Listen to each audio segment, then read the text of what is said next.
What would it feel like if the world simply stopped making sound?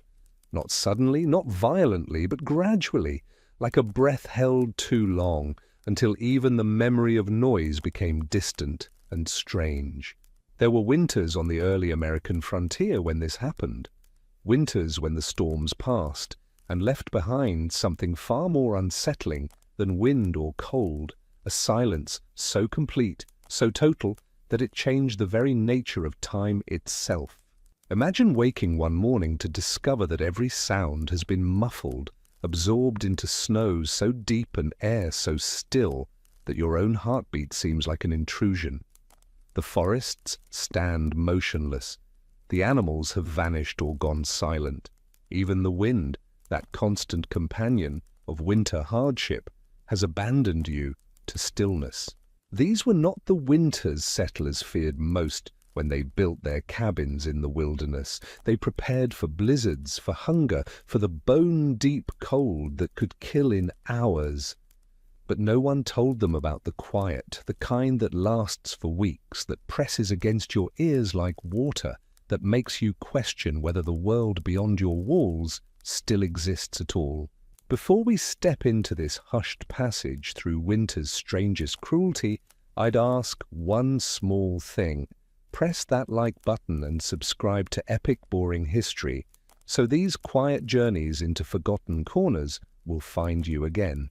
Drop a comment if you'd like. Tell me where you are right now, what hour it is where you're listening. Some of you are settling into the stillness of late night, others beginning a new day, and some drifting somewhere between waking and rest. Dim your lights if you haven't already. Perhaps turn on a gentle fan for that soothing background hum. And let us begin tonight's drift through the quietest winter's history ever knew. The silence we're about to explore was not the absence of sound. It was a presence, thick, patient, and deeply strange. It settled over isolated cabins and small settlements like a second winter, one that lived inside the first. And for those who endured it, the quiet became harder to bear than any storm. Let us go there now, to those frontier winters when the world went still. You wake in the darkness, and the first thing you notice is what isn't there. No wind rattling the shutters. No branches scraping against the roof. No distant creak of trees bending under snow weight. Just nothing. You lie there for a moment, listening harder, straining for any sound that might confirm the world still exists beyond these log walls. Your own breathing seems unnaturally loud in the stillness. The straw mattress beneath you crackles with each small movement, and you freeze, suddenly self-conscious of the noise you're making in this ocean of quiet. The fire has died to embers overnight. You can see their faint glow across the single room, but even they make no sound, no pop, no hiss, no whisper of flame consuming wood. The silence is so complete that you can hear the blood moving through your ears, a soft, rhythmic pulse that becomes almost deafening when there's nothing else to listen to. You rise slowly, carefully, your joints protesting the cold with small pops that echo in your skull but disappear into the thick air of the cabin. The floor beneath your feet is frozen earth, packed hard over months of winter, and your footsteps produce only the softest padding sound, absorbed immediately into the stillness. There's no echo, no resonance, just sound dying the moment it's born. Moving to the window, you scrape away the frost with your fingernail. Even this gesture, which should rasp and squeak against the ice, seems muted, as if the cold itself has learned to move silently. Through the small cleared space, you see snow, not falling, not drifting, just there, perfectly still in the grey pre-dawn light. The forest beyond should be alive with small sounds, morning birds preparing for the day, branches settling under their burden of ice, small animals moving through the underbrush beneath the snow. But there's nothing. The trees stand like grave markers in a vast cemetery, each one distinct and separate, and the space between them holds only more quiet. You know in some distant part of your mind that this is because of the snow depth, the storms that raged for 3 days last week, or was it 2 weeks ago? Time has become difficult to measure, left behind drifts so high and so densely packed that sound itself cannot escape them. Every noise, every vibration, every small disturbance in the air is swallowed before it can travel more than a few feet. But knowing why doesn't make it less unsettling. Your body expects sound. Your mind anticipates the small audio markers that tell you where you are in space, how large the world around you is, whether danger might be approaching from a distance you cannot see. Without those sounds, the world feels smaller and larger at the same time. Smaller because you can only trust what you can see, larger because the silence suggests vast empty spaces stretching in all directions. Distance becomes meaningless. That tree line 50 yards away might as well be 5 miles because there's no way to hear anything that might exist beyond it. You return to the hearth and begin the morning tasks. Building up the fire requires wood from the stack near the door, and you move to retrieve it with practiced efficiency. But even this familiar routine feels strange in the silence. Your hand grasps the rough bark, and the sensation is intensely present. Texture without sound, touch in a vacuum. The wood should scrape against the other logs as you pull it free. It should clunk as you carry it. It should thud when you set it down near the hearth. But the snow has somehow gotten inside everything, or perhaps the cold has changed the very nature of matter, because each sound is dull, brief, dying before it can complete itself. You arrange the wood carefully on the embers. A thin curl of smoke rises, visible but silent. You blow gently on the coals and your breath produces the faintest whisper, but even that seems absorbed by the surrounding quiet. The fire catches reluctantly, as if it too has learned to be subdued in this muffled world. Flame creeps up the new wood with none of the usual crackling joy. It burns, but quietly, almost apologetically. You sit back and watch, waiting for the heat to spread, and in that waiting the silence presses closer. You realize you haven't spoken aloud in 3 days, or perhaps 4.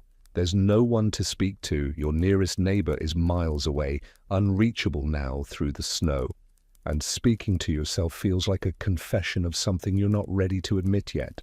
Instead, you move through your morning routine wordlessly. Water from the bucket near the door, ice on top, liquid beneath.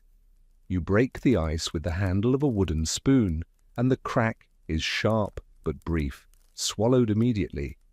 The water pours slowly, thick with cold, making only the softest glug as it fills your cup.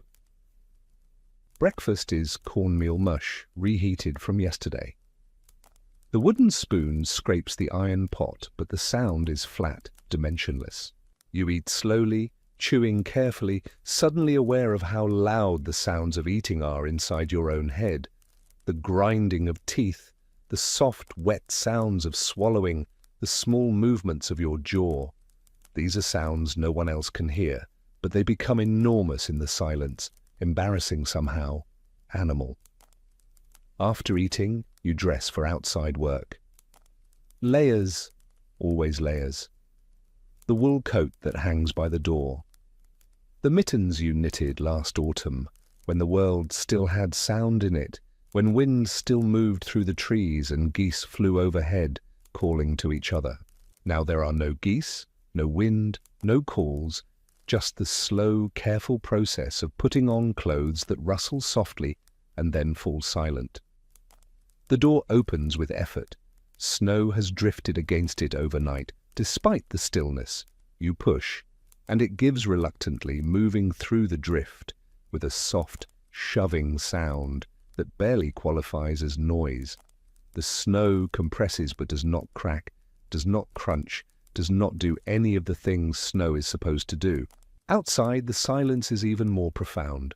The cabin had at least the small sounds of your own presence, breathing, moving, the fire muttering to itself. But out here, under the low grey sky, there is nothing at all. The air itself seems frozen in place, unwilling or unable to carry sound even if sound existed. You need to check on the animals, a cow and 3 chickens, kept in a lean-to shelter attached to the cabin's north side. Moving toward them, your feet sink into snow that comes to mid-calf, but there's no crunch, no squeak, no resistance sound. Just the soft, dead compression of your weight against white nothingness. The animals are alive, huddled together in the straw you spread for them days ago. The cow looks at you with patient eyes, its breath visible but silent. The chickens are fluffed against the cold, not moving much, conserving energy. You give them water from the bucket you filled inside, breaking ice again, pouring carefully. The cow drinks with slow, quiet pulls. Even this, warm animal breath, tongue against water, the slight shuffle of hooves in straw, seems dampened, muted, less than it should be. You milk the cow quickly, your fingers stiff with cold even through the gloves. The milk hits the wooden pail with a soft patter that should grow louder as the pail fills, but it doesn't. The sound remains constant, quiet, unresonant.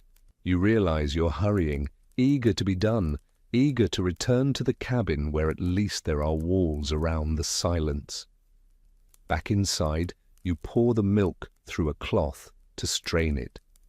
And then you stand there in the center of the single room, and you don't know what to do with the rest of the day. Wood is stacked, animals are tended, food is prepared.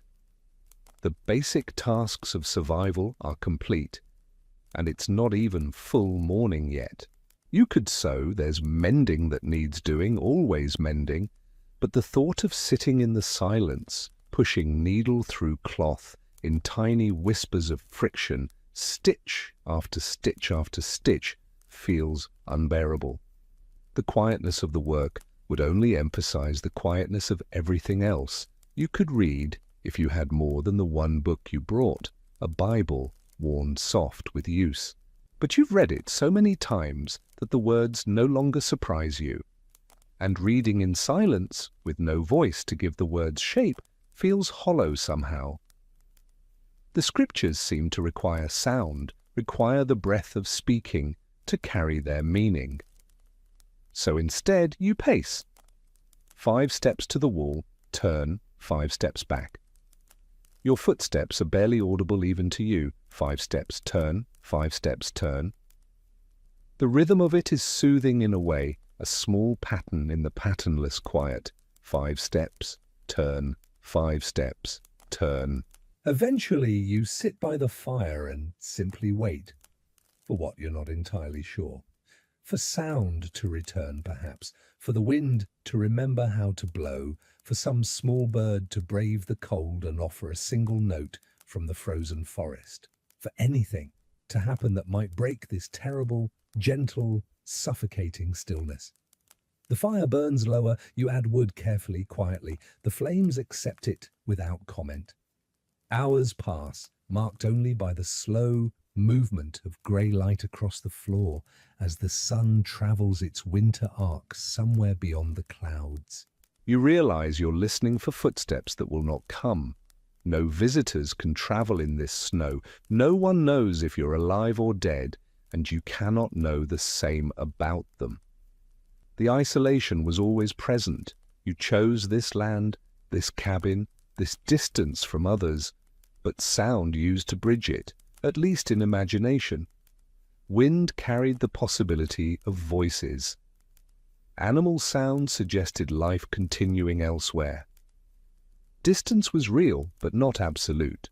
Now, though, you might be the only person left in the world. The silence suggests it. Nothing disproves it. You could walk outside and shout, scream, bellow with all your strength, and the sound would die within yards, absorbed into snow and stillness, and no one would hear, no one would come, no one would even know you'd tried. The thought should frighten you, but it doesn't. Fear requires energy, requires sharpness, requires the adrenaline of perceived threat. What you feel instead is a slow, grey weight, not quite sadness, not quite despair, but something more passive and patient. A quiet acceptance that this is simply how things are now, and will continue to be until they aren't, whenever that might come.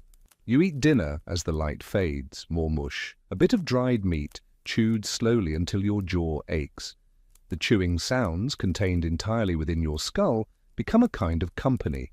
You eat longer than you need to, stretching out the meal, because at least while eating there are small sensations, small internal sounds that prove you still exist. After dinner you sit by the fire again and watch the flames. They're brighter now in the darkness, and their movement has a hypnotic quality. Dancing without music, light without sound. You find yourself swaying slightly, unconsciously, as if trying to provide the rhythm that the world has forgotten. You think about speaking aloud just to hear a human voice, even if it's only your own. You open your mouth, you draw breath, but then you stop, because what would you say? And to whom? And wouldn't the sound of your own voice in this silence be somehow worse than the silence itself, a reminder of everything that isn't here? Conversation, reply, the back and forth of human exchange. So you stay quiet, and the night deepens, and eventually you bank the fire and return to your bed. You lie in darkness, listening to nothing. Your heartbeat, your breathing. Small creaks from your own body as you settle into position. These are the only sounds in the universe, or they might as well be. Sleep is difficult. Part of you remains alert, waiting for sound, straining for any break in the quiet. But nothing comes. Nothing ever comes. The night continues in its silent way, and somewhere in those small hours, exhaustion finally wins and you drift off. Not into peaceful rest, but into a shallow, unsatisfying unconsciousness that feels less like sleep and more like temporary absence. Morning comes again, exactly like the morning before. Silence. Stillness. The same grey light through the same small window. The same routine of fire and water and food and animals. The same vast quiet pressing in from all sides. And this continues. Day after day after day, the storms that brought the snow are gone, and no new storms arrive to break the pattern. The weather simply exists, cold, still, silent, unchanging. You exist within it, moving through your tasks with mechanical precision, speaking to no one, hearing nothing, waiting without any clear sense of what you're waiting for. Time begins to lose meaning. Is it Tuesday, Sunday, the second week of January or the 4th? You try to mark the days, scratching small lines on a piece of bark with a nail, but you forget sometimes, or you scratch twice in one day by accident, or you lose count and have to start over. The calendar becomes approximate, theoretical. Time is only morning, afternoon, evening, night, 4 positions of grey light and then darkness, repeated endlessly. You notice your thoughts becoming repetitive, circling the same grooves like water, finding the easiest path downhill. You think about summer, about the sounds summer brings. Insects humming, birds calling, wind moving through green leaves instead of bare branches. You think about voices, human voices, the sound of someone saying your name. You think about laughter, though you can barely remember what it sounds like now. Sometimes you catch yourself standing motionless in the center of the cabin, unsure how long you've been there or what you intended to do. The quiet has gotten inside you somehow. It's not just outside anymore, not just in the snow and the forest and the frozen air. It's in your bones, in your breath, in the spaces between your thoughts. You are becoming silence. or silence is becoming you. It's difficult to say which. You try small experiments to break the quiet. You drop a wooden spoon on the floor deliberately just to hear it clatter. But it doesn't clatter, it lands with a dull thud and lies there, mocking you.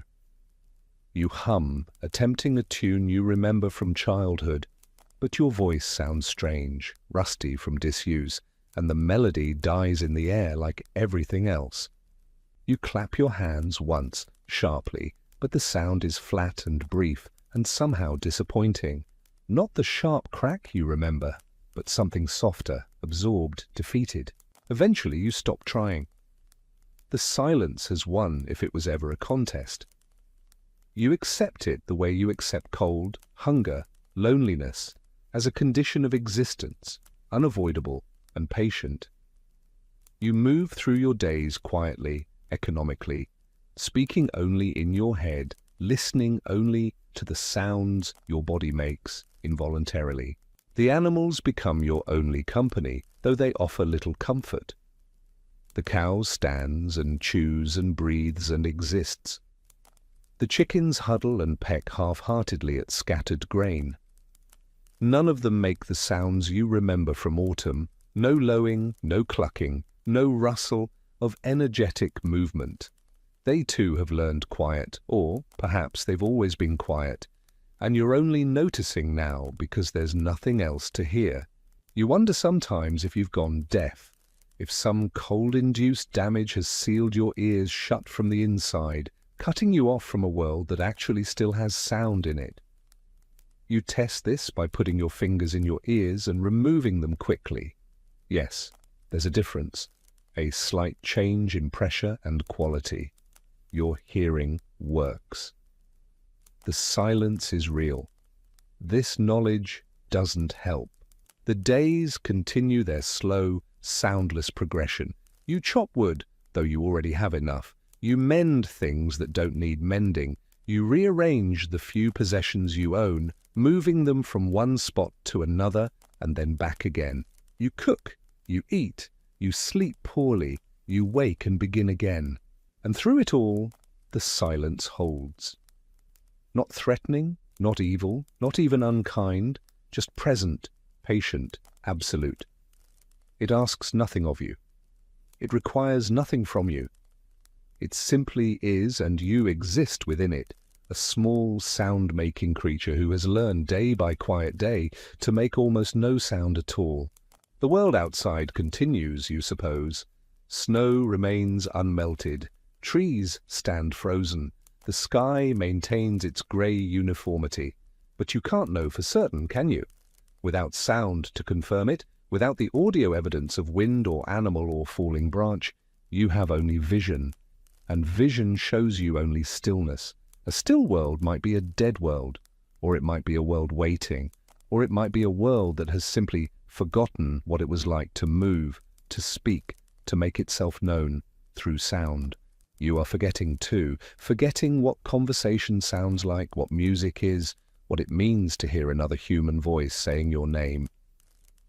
These things fade, not dramatically, but gradually, like colour leaching from cloth left too long in sunlight.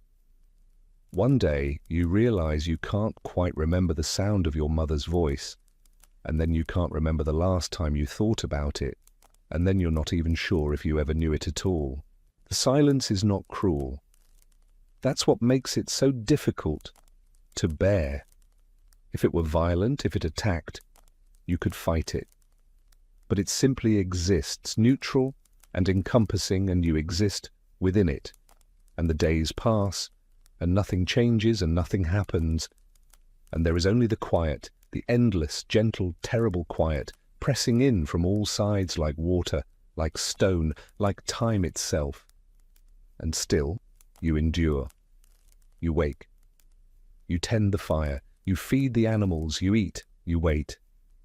Not for rescue, not for spring, not for anything in particular. Just waiting because that's what living has become. A patient, silent waiting in a world that has stopped making sound, in a winter that feels like it might never end, in a quietness so profound that even hope has learned to hold its breath. Her name was Sarah Pritchard, though the records that mention her are few and scattered like seeds on frozen ground. She appears in a land registry from 1842 in a brief county notation about homestead claims, and in exactly 11 letters, 10 written by her hand, one written about her by a distant cousin who came to visit the following spring. These fragments are all that remain of a woman who lived through one of the quietest winters the northern frontier ever knew, and who documented it with a precision that makes the silence almost audible even now, across more than a century and a half. She was 31 years old that winter, widowed 3 years prior when her husband succumbed to fever during the autumn harvest. He left her the cabin they'd built together, 40 acres of partially cleared land, a milk cow, some chickens, and a choice: return east to her sister's family in Pennsylvania, or remain through another winter alone. She chose to remain, though her letters suggest this was less a choice of courage than a choice of stubbornness, a refusal to admit that the frontier had defeated her before she'd truly tested herself against it. The letters she wrote that winter were addressed to her sister Margaret, though few were ever sent. The nearest town with postal service lay 18 miles south, and winter travel made such distances theoretical rather than practical. Instead, Sarah wrote as a form of conversation with herself, dating each entry carefully, maintaining a structure that would later reveal just how thoroughly the silence affected her sense of time and self. October ended normally. Her last letter from that month mentions wind, constant, blustering, the kind that rattled the shutters and made the chimney moan like a living thing. She writes about gathering the last vegetables from the garden, about laying in firewood, about the satisfying sounds of preparation, axe against wood, door scraping shut, the cow lowing to be milked at the same hour each evening. Her prose is practical, efficient, marked by the small confidences of a woman who has learned to live competently alone. The chickens are laying well still, she writes on October 27th. I hear them clucking in the morning like small gossips, telling each other secrets I cannot understand. It is a good sound, Margaret. It tells me the cold has not yet won. November brought the first real snows, but these were accompanied by wind that howled and pressed and made the cabin feel small but secure. She writes about lying awake at night listening to the storm rage outside, feeling almost grateful for its violence because it confirmed the world's continued existence. The wind was proof that things still moved, still changed, still possessed energy and direction. The storms lasted 3 days, according to her careful record, ending on November 8th. What she noticed first, she writes, was not the silence itself, but the absence of something she couldn't initially name. She stood at her window that first morning after the storm, looking out at snow that had drifted higher than the window's bottom edge, and felt a peculiar unease that took her several minutes to identify. The wind has stopped, she writes. This should be welcome, as I have spent 3 days unable to tend properly to the animals or even open the door without great effort. But standing here in the stillness, I find I miss its voice. The cabin feels too quiet now. I can hear myself breathing, and it seems somehow impolite, as if I am listening to something that should remain private. The next few letters document her gradual realization that the silence was not temporary. By November 12th, she notes with growing concern that no sounds at all come from the forest. No birds, no animals moving through brush, no branches cracking under the weight of accumulated snow. She ventures outside despite the cold and the depth of the drifts, walking as far as she dares from the cabin, and hears nothing but her own labored breathing and the soft displacement of snow beneath her boots. It is as if, she writes, the world has been packed in wool. Every sound I make seems to die within arm's reach.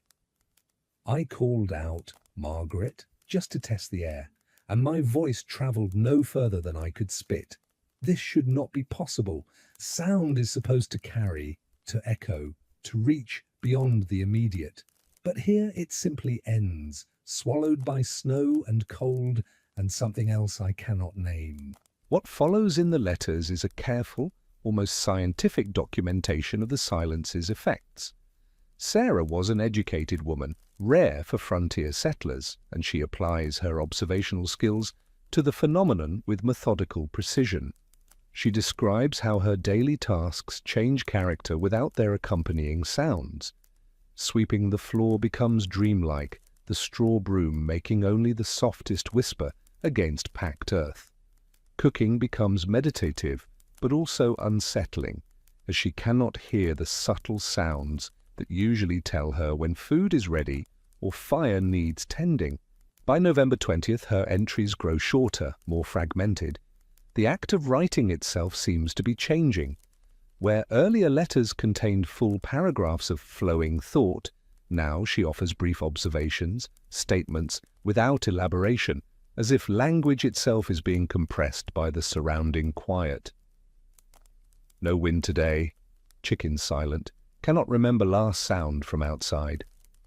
Milked cow. She did not make her usual noise, perhaps forgot how. On November 24th, a longer entry resurfaces, but its tone has shifted. She writes about time becoming difficult to track, about looking out the window and being unable to determine if an hour has passed or an entire afternoon. Without the small audio markers that usually structure human perception, birds announcing dawn, wind patterns changing through the day, the distant sound of something falling or moving, time becomes visual only, and winter light is notoriously unreliable for measuring duration. I think it is Thursday, she writes, but I may have lost a day somewhere. Did I mark Wednesday's passing? I have my scratches on the doorframe, one for each day, but when I look at them now they seem uncertain, unreliable. What if I marked 2 days at once, or forgot a day entirely? How would I know? The silence makes everything feel the same, Margaret. Morning is quiet, afternoon is quiet, night is quiet. They blur together like watercolors left in rain. She begins speaking aloud to herself around this time, though she records this habit with obvious embarrassment. At first, she justifies it practically. Speaking aloud helps her remember tasks, organize her thoughts, maintain a sense of forward momentum through the day. But the entries reveal a deeper need. Her voice, even speaking to no one, becomes a form of company, proof that she remains capable of creating sound, even if the world around her has forgotten how. I talk to the cow now, she admits on December 1st. I tell her about Pennsylvania, about my sister's children, about the garden I will plant in spring. She does not respond, of course, but she looks at me with patient eyes while I speak. And this is something. Better than the walls which only absorb my words and give nothing back. The chickens, she notes, have stopped their usual muttering entirely. They sit huddled together in their corner of the lean-to, barely moving, eating little. She worries they are dying, but they continue to live, merely existing, conserving energy, as silent as stones. One lays an egg on December 4th, and Sarah documents finding it with something approaching joy, not because she needs the egg, but because it represents an event, a happening, a small proof that life continues to produce results, even in silence. By mid-December, Sarah's letters reveal a woman struggling not with cold or hunger. She has adequate supplies for both, but with the psychological weight of soundlessness. She describes lying awake at night, listening to nothing, feeling her own heartbeat grow louder and louder until it seems to thunder in her chest. She worries, she writes, that she might be going deaf, that some damage from cold or isolation has sealed her ears from within. But then, she notes, I can hear the small sounds inside the cabin, the fire, my own footsteps, the spoon against the bowl. So my ears still work. It is the world that has gone quiet, not me. Though sometimes I am not sure which would be worse. She develops routines to combat the silence. small rituals that provide structure without requiring sound. She arranges and rearranges her few possessions, the tin plates on their shelf, the tools hanging by the door, the folded blankets on the bed. She counts things obsessively, logs in the woodpile, kernels of corn in the sack, days since the silence began. Numbers become important because they represent order, sequence, proof that time continues even if it no longer feels like it's moving. Christmas passes unmarked except for a brief note. December 25th, perhaps. Ate a bit more than usual. Said a prayer, but heard no echo of Amen. God feels far away when prayers cannot rise. The winter solstice comes and goes, and Sarah notes with some relief that the days are theoretically lengthening now, even if the light remains consistently grey and weak. She clings to this knowledge that astronomical reality continues regardless of whether she can perceive it, that somewhere beyond the silence and snow, the earth still turns, seasons still progress, natural law still governs the universe. By January, her letters show signs of adaptation. The entries become more measured, less anxious. She has stopped fighting the silence and begun, reluctantly, to accept it as a condition of existence rather than an aberration. She describes a strange peace settling over her, not happiness, but something more like resignation, a recognition that she can endure this because she has no other choice. "I think I understand," she writes on January 11th, "why hermits retreat from the world, not because they hate humanity, but because silence becomes familiar after a while. It is not comfortable exactly, but it is consistent. It makes no demands. It does not change or surprise. There is a safety in that, Margaret, even if it is a sad kind of safety." She continues her daily tasks with mechanical precision. Wood is brought in carefully, quietly. Fire is tended. Animals are fed. Food is prepared and eaten without ceremony. She sweeps though the floor is already clean. She sews though nothing needs mending. The days pass in soft grey procession, each one indistinguishable from the last. But beneath this acceptance, her letters reveal something else, a fear she rarely names directly, but that appears in small asides and half-finished thoughts. She fears that when sound returns, if sound returns, she will have forgotten how to respond to it, that the silence has changed her in ways she cannot undo, that returning to a world of noise and conversation and ordinary human exchange will feel like violence after so many weeks of quiet. "What if," she writes on January the 19th, "I have become so accustomed to this stillness that I cannot bear its opposite? What if the first bird song in spring sounds like screaming? What if voices, when they come, are too loud, too intrusive, too much? I worry, Margaret, that I am learning the wrong lessons here, that I am adapting to something I should be resisting."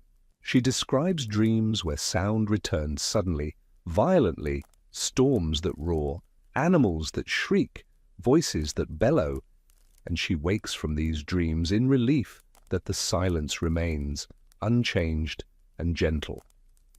This relief troubles her.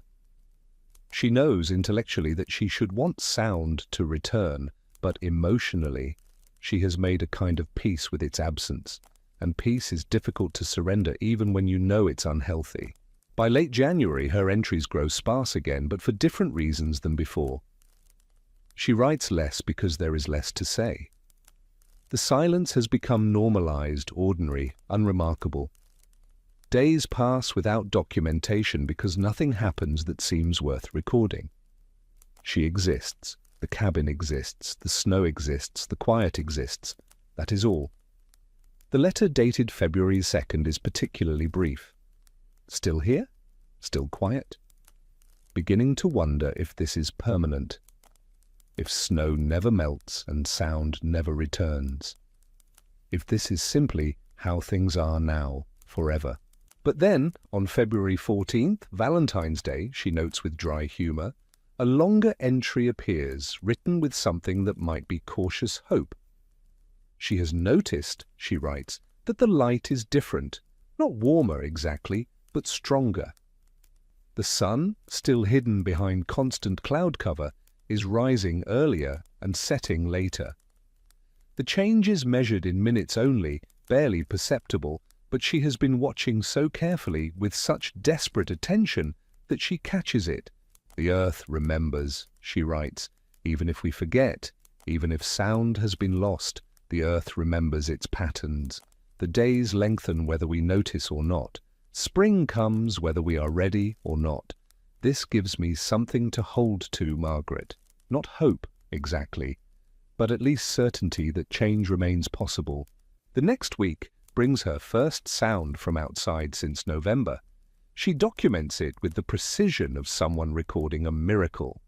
On February 21st, mid-afternoon, while sitting by the window doing nothing in particular, she hears a single, sharp crack from the forest. Wood breaking, perhaps. Ice shifting. A branch finally succumbing to its burden of accumulated snow. The sound is brief, absorbed quickly back into silence. But it happened. She heard it clearly, unmistakably. Sound still exists.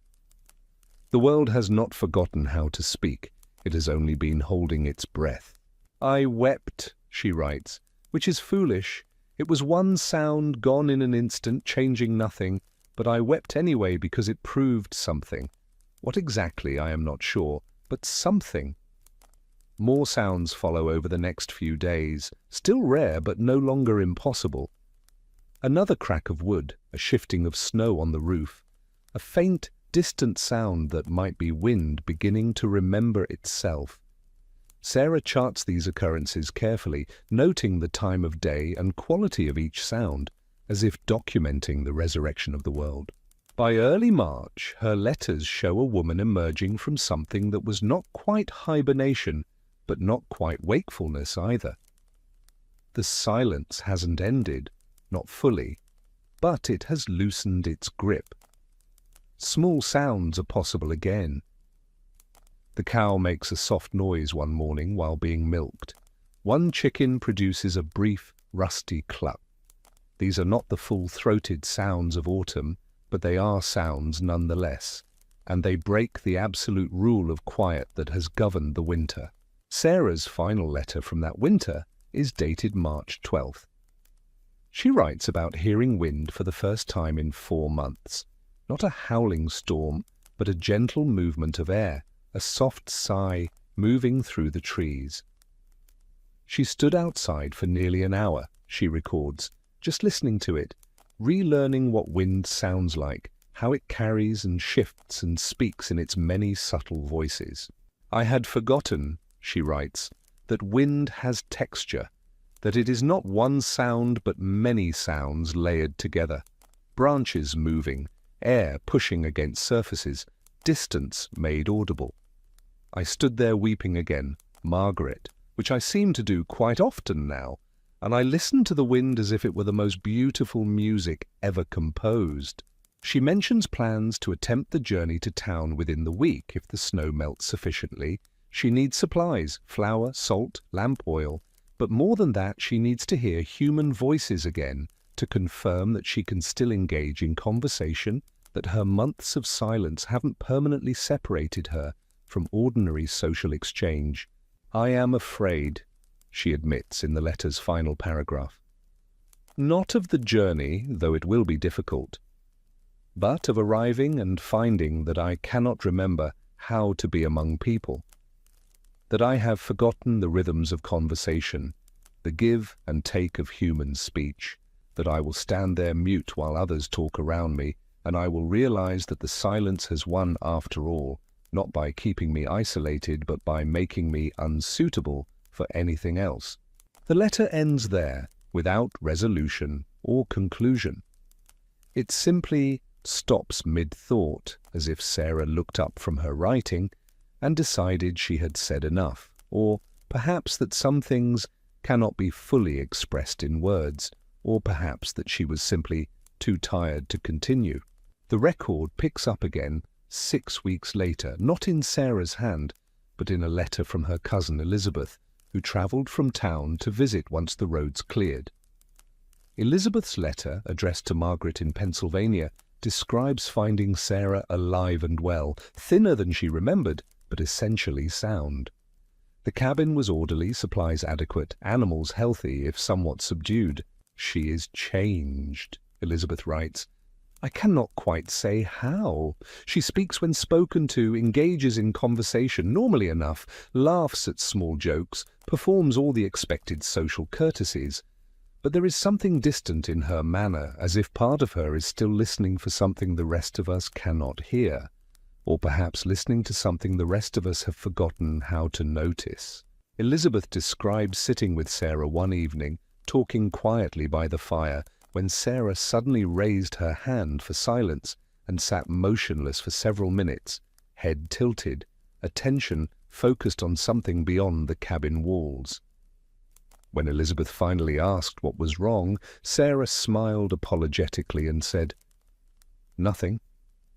I thought I heard the quiet returning, but it was only ordinary silence, the normal kind that comes between sounds. I am still learning to tell the difference." The letter continues with practical matters, supplies Sarah needed, repairs to the cabin that Elizabeth helped complete, plans for planting once the ground thawed. But it returns at the end to that earlier observation, worrying at it like a loose thread. "I think," Elizabeth writes, "that the winter did something to her that cannot be easily undone, not damage exactly, but a sort of rearrangement, as if the silence moved through her and left her internal landscape changed. She is not unhappy, I do not mean to suggest that, but she is different in ways I cannot adequately describe." Sarah Pritchard remained on her frontier homestead for another 11 years. The sparse records show she expanded her land holdings, acquired more animals, even hired occasional help during harvest seasons. She never remarried, though at least 2 proposals are obliquely referenced in county documents. She maintained correspondence with her sister Margaret, but never returned east for visits, claiming the journey was impractical, though others made it regularly. She died in 1853, age 42, from pneumonia contracted during an early spring cold snap. The brief mention in the county death records notes her as a woman of solitary but steady character, well regarded among neighbours, though not close with any. Her cabin, sold at a state settlement, contained the usual frontier possessions, tools, furniture, kitchen items, a few books. But one item puzzled the assessor enough to mention it specifically, a small wooden box containing dozens of small carved wooden pieces, each marked with a single word in careful handwriting, words like wind, voice, echo, laughter, bell, song, thunder, whisper. No explanation was found for these pieces, and their purpose remained unclear. They were sold as a lot with the cabin's other contents, and their current location is unknown. Perhaps they were discarded.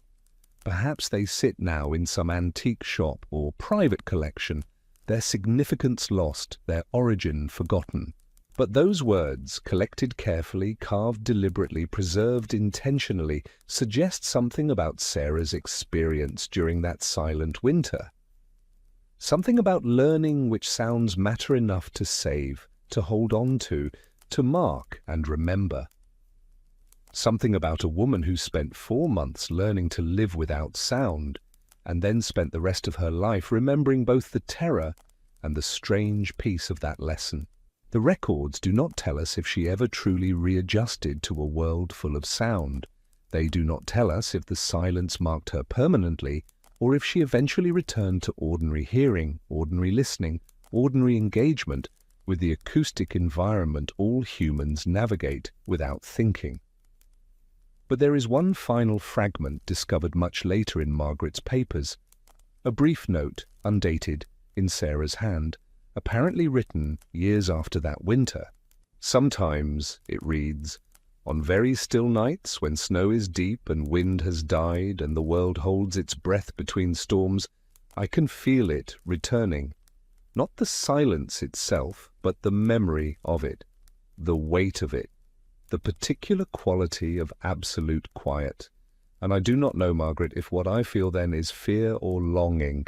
Perhaps they are the same thing. Perhaps that is what the winter taught me, that fear and longing can exist in the same moment, pressing against your ears, filling the space where sound should be, asking nothing, giving nothing, simply present and patient and waiting for you to decide whether to resist or surrender. The note ends there. No signature, no date. Just words on paper describing an experience that most who heard about it never understood, attempting to explain something that exists beyond explanation. What it means to live through a season when the world forgets how to speak, and what remains inside you afterward, long after sound returns. Sarah Pritchard endured her quiet winter. She survived it, recorded it, lived beyond it. But the silence, it seems, never fully left her. It became part of her internal landscape, a permanent feature of her psychological terrain. Not a wound exactly, not damage, but a presence, patient, unchanging, waiting in the spaces between sounds, reminding her always that quiet is not absence, but its own strange kind of presence. And in the deepest nights, when snow fell thick and wind held still and the world pressed close around her small cabin in its vast white wilderness, perhaps she could hear it still. That particular, unmistakable quality of silence that is more than mere absence of sound. The silence that lives. The silence that waits. The silence that, once you have truly known it, never entirely releases you. Her story is not one of triumph over adversity.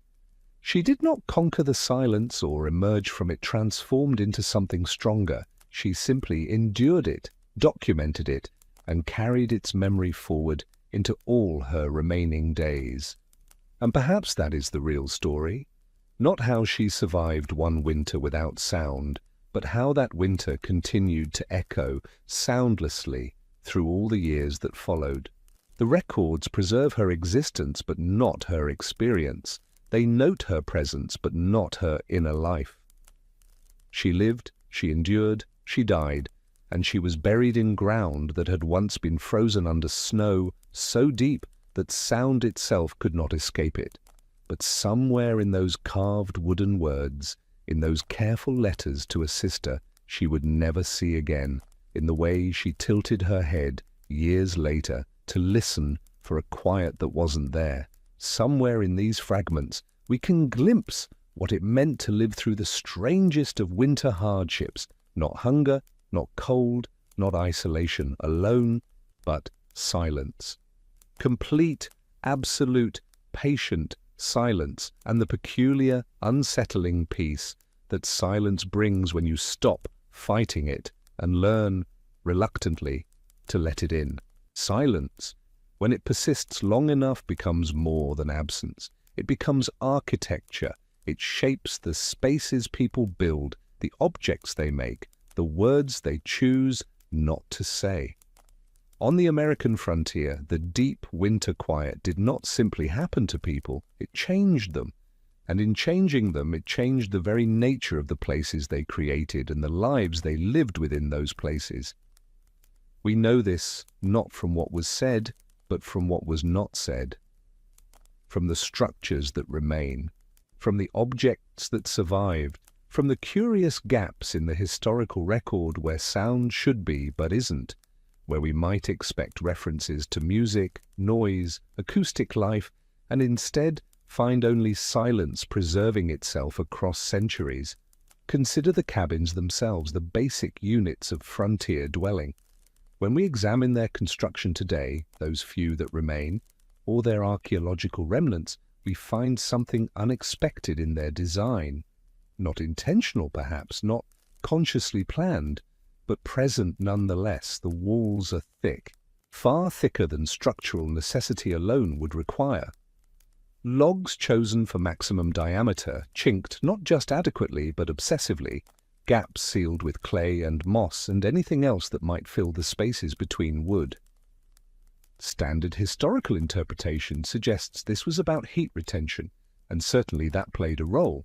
But heat can be maintained with less extreme measures.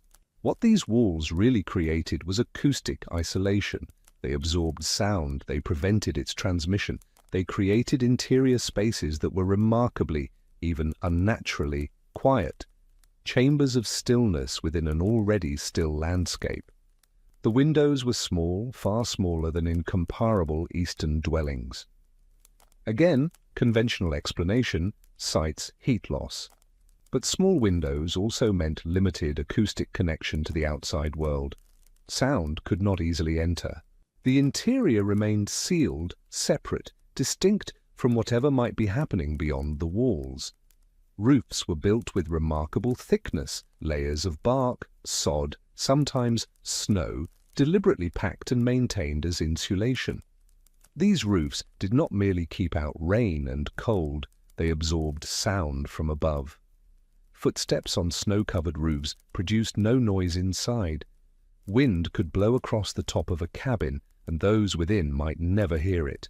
The roof became a sound barrier, whether intentionally or not.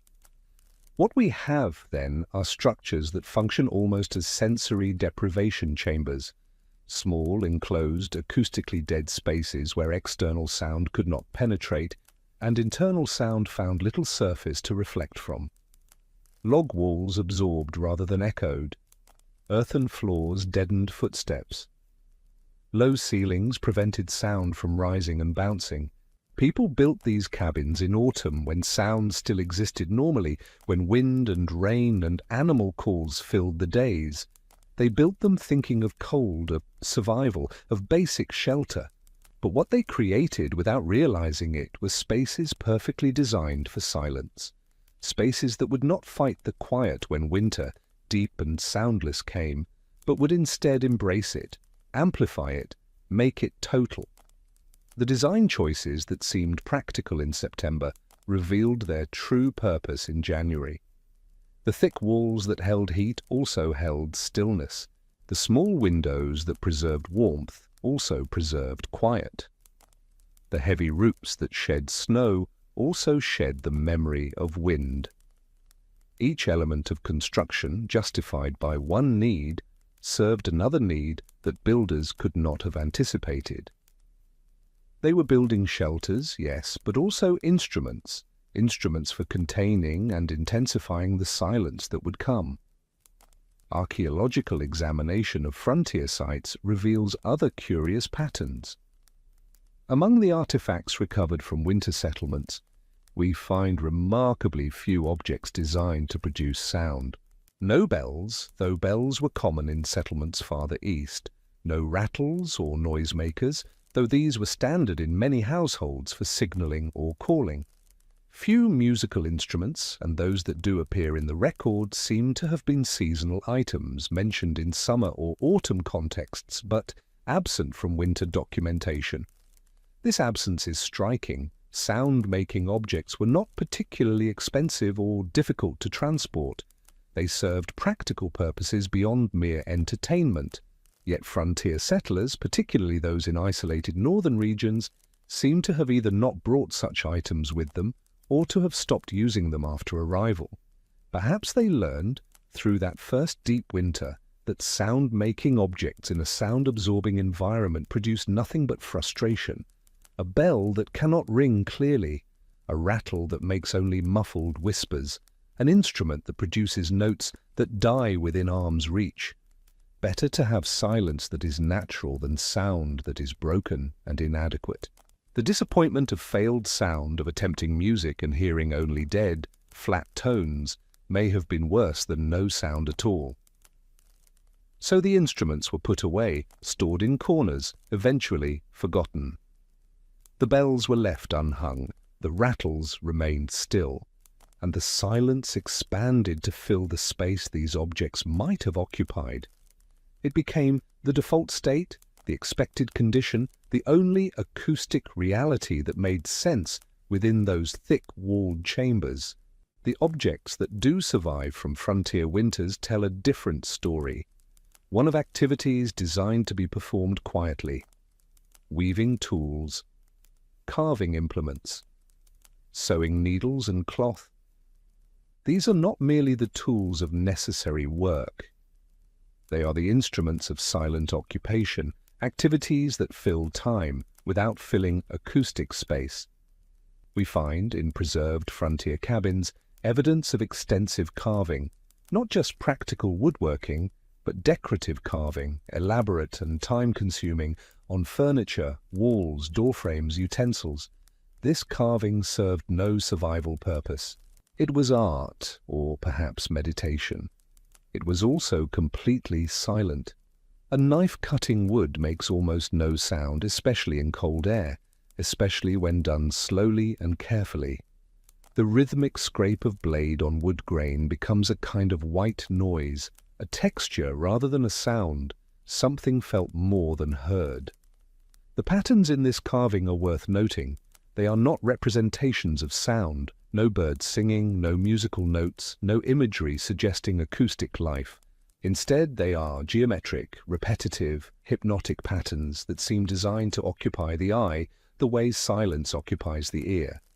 Circles within circles, lines becoming other lines, patterns that suggest infinity, continuity, the patience required to carve thousands of small identical marks over countless silent hours.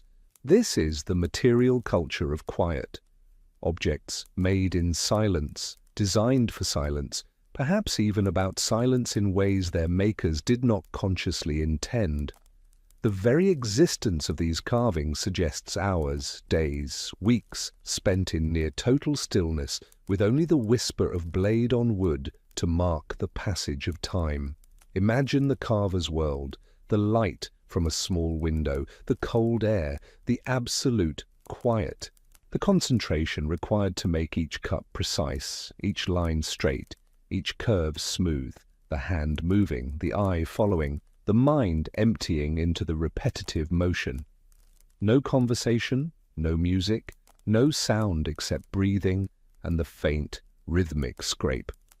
This was not just making an object, it was inhabiting silence, dwelling within it, learning its contours and qualities through hundreds of hours of wordless concentration. Letters and journals from the period, when they discuss winter at all, reveal linguistic patterns that mirror these physical artifacts. Writers describe winter activities in passive, process-oriented language. Not "I made bread," but "bread was made."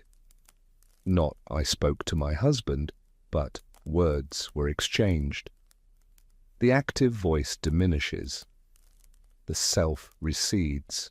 Language becomes quieter on the page, as if the silence has infected even written communication. The very grammar shifts, becoming more distant, more observational, as though the writer cannot quite claim ownership of actions performed in that soundless environment. Certain words appear with unusual frequency in these documents. Still, steady, quiet, slow. Waiting. These become almost incantatory, repeated across different writers in different locations, as if the vocabulary itself has narrowed to match the acoustic environment, as if there are simply fewer things that can be said about a world without sound, and so the same words circle back again and again. The repetition is not stylistic choice but linguistic necessity.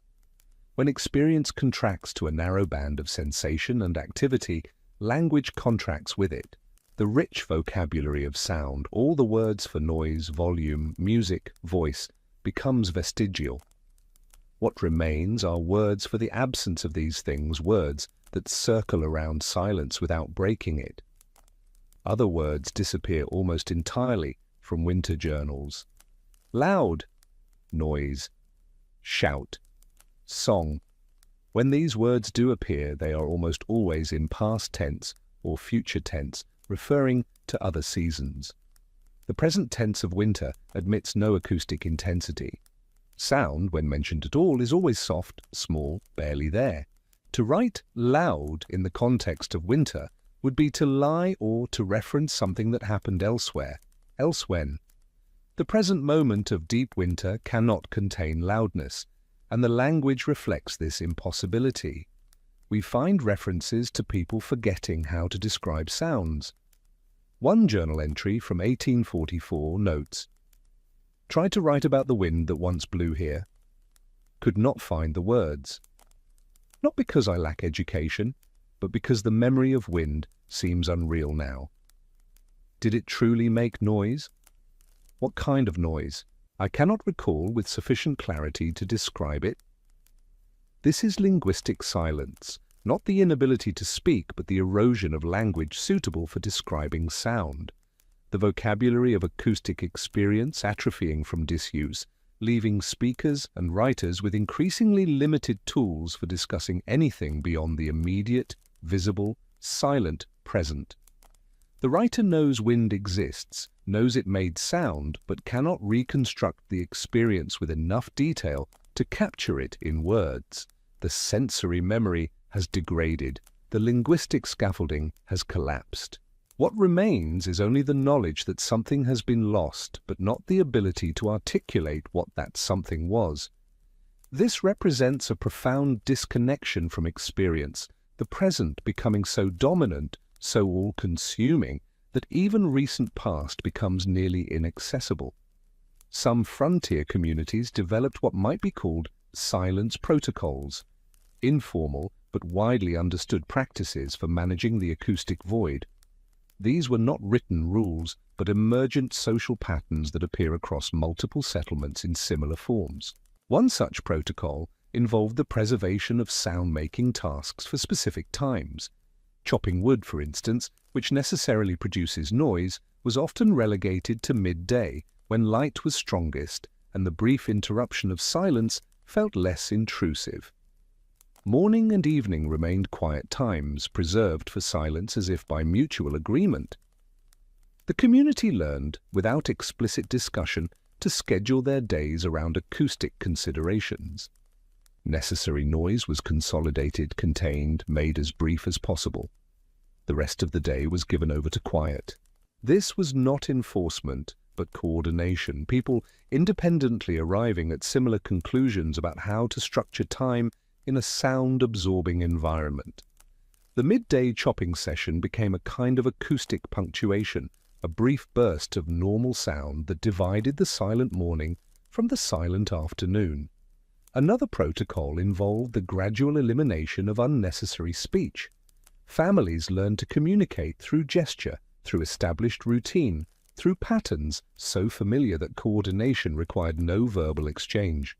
This was not sign language in any formal sense. It was simply the organic development of non-acoustic communication within a sound-absorbing environment. A gesture toward the water bucket meant needs refilling. A particular way of setting down a tool meant done with this task. A glance could convey time to eat, or getting dark, or something wrong. These gestures were not standardized across households. Each family developed their own.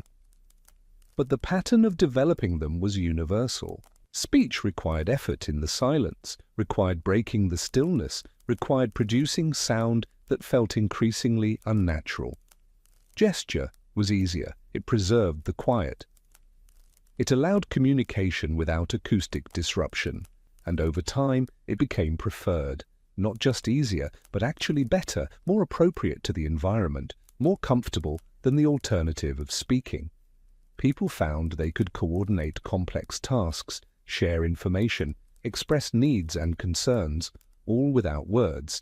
Visitors to frontier settlements during late winter often remarked on this wordlessness.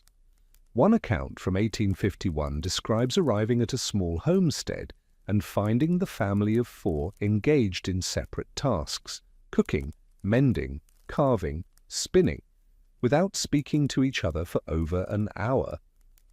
The visitor, attempting to make conversation, found his questions answered with gestures or brief minimal replies. Not from rudeness, he notes, but from what seemed like genuine difficulty in transitioning back to speech after weeks of near silence. They had forgotten, he writes, that talking was something people did. Or perhaps not forgotten, but rather unlearned it temporarily. Like a skill set aside for the season, to be retrieved when weather permitted but unnecessary until then. The family was functional, cooperative, clearly well coordinated in their activities, but they had simply stopped needing speech to achieve that coordination. Words had become optional, then unnecessary, then actually uncomfortable. The visitors' questions, normal social communication in any other context, were intrusions. They demanded acoustic engagement the family had learned to live without. This cultural adaptation to silence extended beyond individual households to entire small settlements. Villages of 8 or 10 families would fall into collective quiet during deep winter, with whole days passing where no voice was raised except in necessity. Church services, when held at all, were described as whispered affairs, where even hymns were hummed rather than sung, as if full voice had become somehow inappropriate or impossible. The communal worship that might involve full-throated singing in other seasons became something different in winter. Prayer was silent. Scripture was read in low tones or not at all. The congregation gathered, yes, but gathered in stillness. Shared faith became shared quiet, and perhaps there was something powerful in that, a sense of collective experience that did not require sound to affirm it. The silence imposed itself on social structure. Hierarchies that functioned through verbal assertion in other seasons became flat and informal in winter. Leadership required action rather than speech. Decisions were made through demonstration rather than discussion. A community elder might show how something should be done rather than explaining it, and others would follow without comment or question. This created, temporarily, a remarkably egalitarian social environment. Without the ability to dominate through voice, through volume, eloquence, or rhetorical skill, traditional power structures softened. The most talkative member of a community in summer might become invisible in winter, while the quietly competent gained influence simply by doing rather than discussing. Authority shifted to those who could demonstrate skill, endurance, practical knowledge. Words counted for nothing when words were rarely spoken. Action counted for everything, and so winter produced a temporary inversion of normal social order. The verbose lost power, the capable gained it, and the community reorganized itself around acoustic minimalism. Some scholars have suggested this seasonal silence contributed to the frontier's reputation for laconic speech patterns. The stereotypical Western taciturnity, the cowboy of few words, the settler who speaks in brief, understated phrases, may have roots in winters when speaking at all was difficult, uncomfortable, or simply too effortful to maintain. Language, once economized by necessity, remained economical even when necessity passed. People who learned to communicate in 10 words what others might say in 50 continued that efficiency afterward. The silence trained them into brevity, and brevity became cultural habit. The tight-lipped Westerner of popular imagination may be, in part, a product of these silent winters, someone who learned that most speech is unnecessary, that meaning can be conveyed with minimal sound, that talking at length is not sophistication but waste. But there were costs to this adaptation, costs not always visible in the historical record but present in its gaps and absences. Communities that fell too deeply into winter silence sometimes found they could not fully recover. Springs would arrive, weather would warm, but the acoustic life of the settlement remained muted, subdued, never quite returning to the level of sound and speech that had existed before. The silence had become habitual, comfortable even, and the effort of returning to normal acoustic engagement felt burdensome. These communities tended to dissolve within a few years. Families would leave, one by one, citing various practical reasons: poor soil, difficult access, better opportunities elsewhere. But reading between the lines of their departure explanations, another reason emerges. The silence had made the place feel wrong somehow. Not dangerous, not inhospitable in any material sense, just wrong, uncomfortable. A place where sound didn't work properly, where speaking felt unnatural, where the acoustic environment remained broken even after winter ended. Some settlements were abandoned entirely during or immediately after particularly silent winters. Archaeological evidence shows cabins left with possessions still inside, meals partially prepared, as if inhabitants simply walked away mid-routine. These abandonments have puzzled historians, occurring as they did during seasons of adequate food supply and moderate weather, with no apparent crisis to precipitate sudden departure. But if we consider silence as its own form of crisis, not dramatic but erosive, not threatening but unsustainable, these abandonments make more sense. People left not because they were driven out by hardship, but because they could no longer bear the acoustic deadness of the environment. The silence had won, and they surrendered by leaving. What was it like, those final days in a settlement people were about to abandon? Did they speak of leaving, or did they simply understand it through gesture, through shared recognition, that staying was impossible? Did the decision happen collectively, or did families independently arrive at the same conclusion? We cannot know. The abandoned cabins tell us nothing about process, only about outcome. People were here, and then they were not. The mystery of these silent winters extends into anthropology and psychology. How does prolonged silence affect human cognition and emotion? We have some evidence from modern sensory deprivation research, but that research involves artificial environments and short durations. What happened to people who lived for months inside naturally occurring silence is less well documented, but no less significant. Contemporary accounts hint at psychological effects: memory disruption, time distortion, difficulty distinguishing between internal thoughts and external events, heightened sensitivity to tiny sounds paired with decreased ability to process normal acoustic levels. These effects appear across multiple sources, suggesting they were common experiences rather than individual aberrations. The human brain expects sound. It uses acoustic information to orient in space, to judge time, to separate self from environment. Remove that information, and orientation becomes uncertain. Space feels strange. Time becomes elastic, unreliable. The boundary between thinking and perceiving grows fuzzy. Some writers describe hallucinating sounds, hearing voices, music, or other acoustic phenomena that could not possibly be present. These auditory hallucinations were not distressing in most accounts. Instead, they were welcomed, even cherished, as breaks in the monotony of silence. One journal entry describes hearing an entire orchestra playing Handel for 3 hours so vividly that the writer could distinguish individual instruments, despite being alone in a cabin miles from any settlement.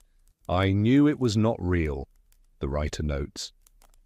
But it felt more real than reality itself at that moment. More real than the silence, certainly. And when it faded, I wept not because I had experienced something false, but because I had to return to something even more false, a world without music, without sound, without any acoustic texture at all. This suggests that silence, when prolonged, becomes not just uncomfortable, but ontologically disturbing. It violates human expectations about the nature of reality. Our brains are wired to process sound constantly, to use acoustic information for spatial orientation, danger detection, social connection, temporal pacing. Remove sound entirely, and the brain begins to generate its own, filling the void with phantom acoustics because a soundless world feels impossible, unreal, wrong at the most basic perceptual level. The hallucinations were not madness, but adaptation. The mind attempting to restore normal function by creating the sensory input it expected. That these hallucinations were often pleasant, often beautiful, suggests something about the human need for sound that goes beyond practical communication or warning, We need acoustic beauty. We need music, even if only imagined. We need the texture and richness of sound as part of what makes experience feel complete. Without it, even reality itself feels diminished, less than real. The frontier silence was not total, of course. Small sounds remained: breathing, heartbeat, the tiny noises of daily life. But these sounds, rather than relieving the silence, often emphasized it. They were so small, so inadequate, so quickly absorbed, that they served mainly to highlight how much sound was missing.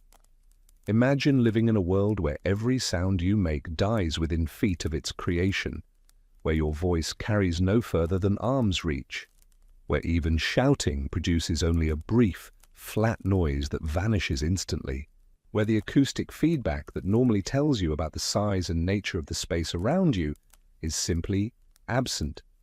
This is not silence in the sense of quiet. It is silence in the sense of acoustic blindness.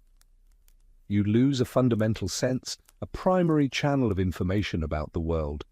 And unlike vision, which you can close your eyes against, you cannot close your ears. You cannot stop listening. You can only listen to nothing hour after hour, day after day, until listening itself becomes a form of torture. The ear strains for input that does not come. The brain processes absence. Attention turns inward, or fragments, or fixates on the tiny sounds that do exist until they become overwhelming in their inadequacy. Some frontiersmen and women developed what we might now recognize as trauma responses to silence: panic at unexpected sounds, inability to tolerate normal acoustic environments once returned to them, compulsive talking or noise-making as soon as weather permitted. These responses appear in enough contemporary accounts to suggest they were widespread, if not universal. One particularly striking account from 1847 describes a trapper who emerged from a winter alone in the far north and immediately began hitting a metal pan with a wooden spoon repeatedly for hours, despite the noise obviously disturbing others around him. When asked why, he could only say, "I need to hear it ring. I need to prove it still can." The man continued this behavior for 3 days before gradually transitioning back to normal acoustic tolerance. During those 3 days, he slept poorly, ate little, and spent most of his waking hours producing noise, banging, scraping, dropping objects, anything that made sound, as if he needed to prove to himself that sound still existed, that the world still worked properly, that the silence had not permanently broken something fundamental about reality. This is what the silence did in its most extreme manifestations. It made people doubt the basic nature of existence. It created uncertainty about what was real and what was hallucination. It disconnected individuals from shared sensory experience, isolating them not just physically, but perceptually.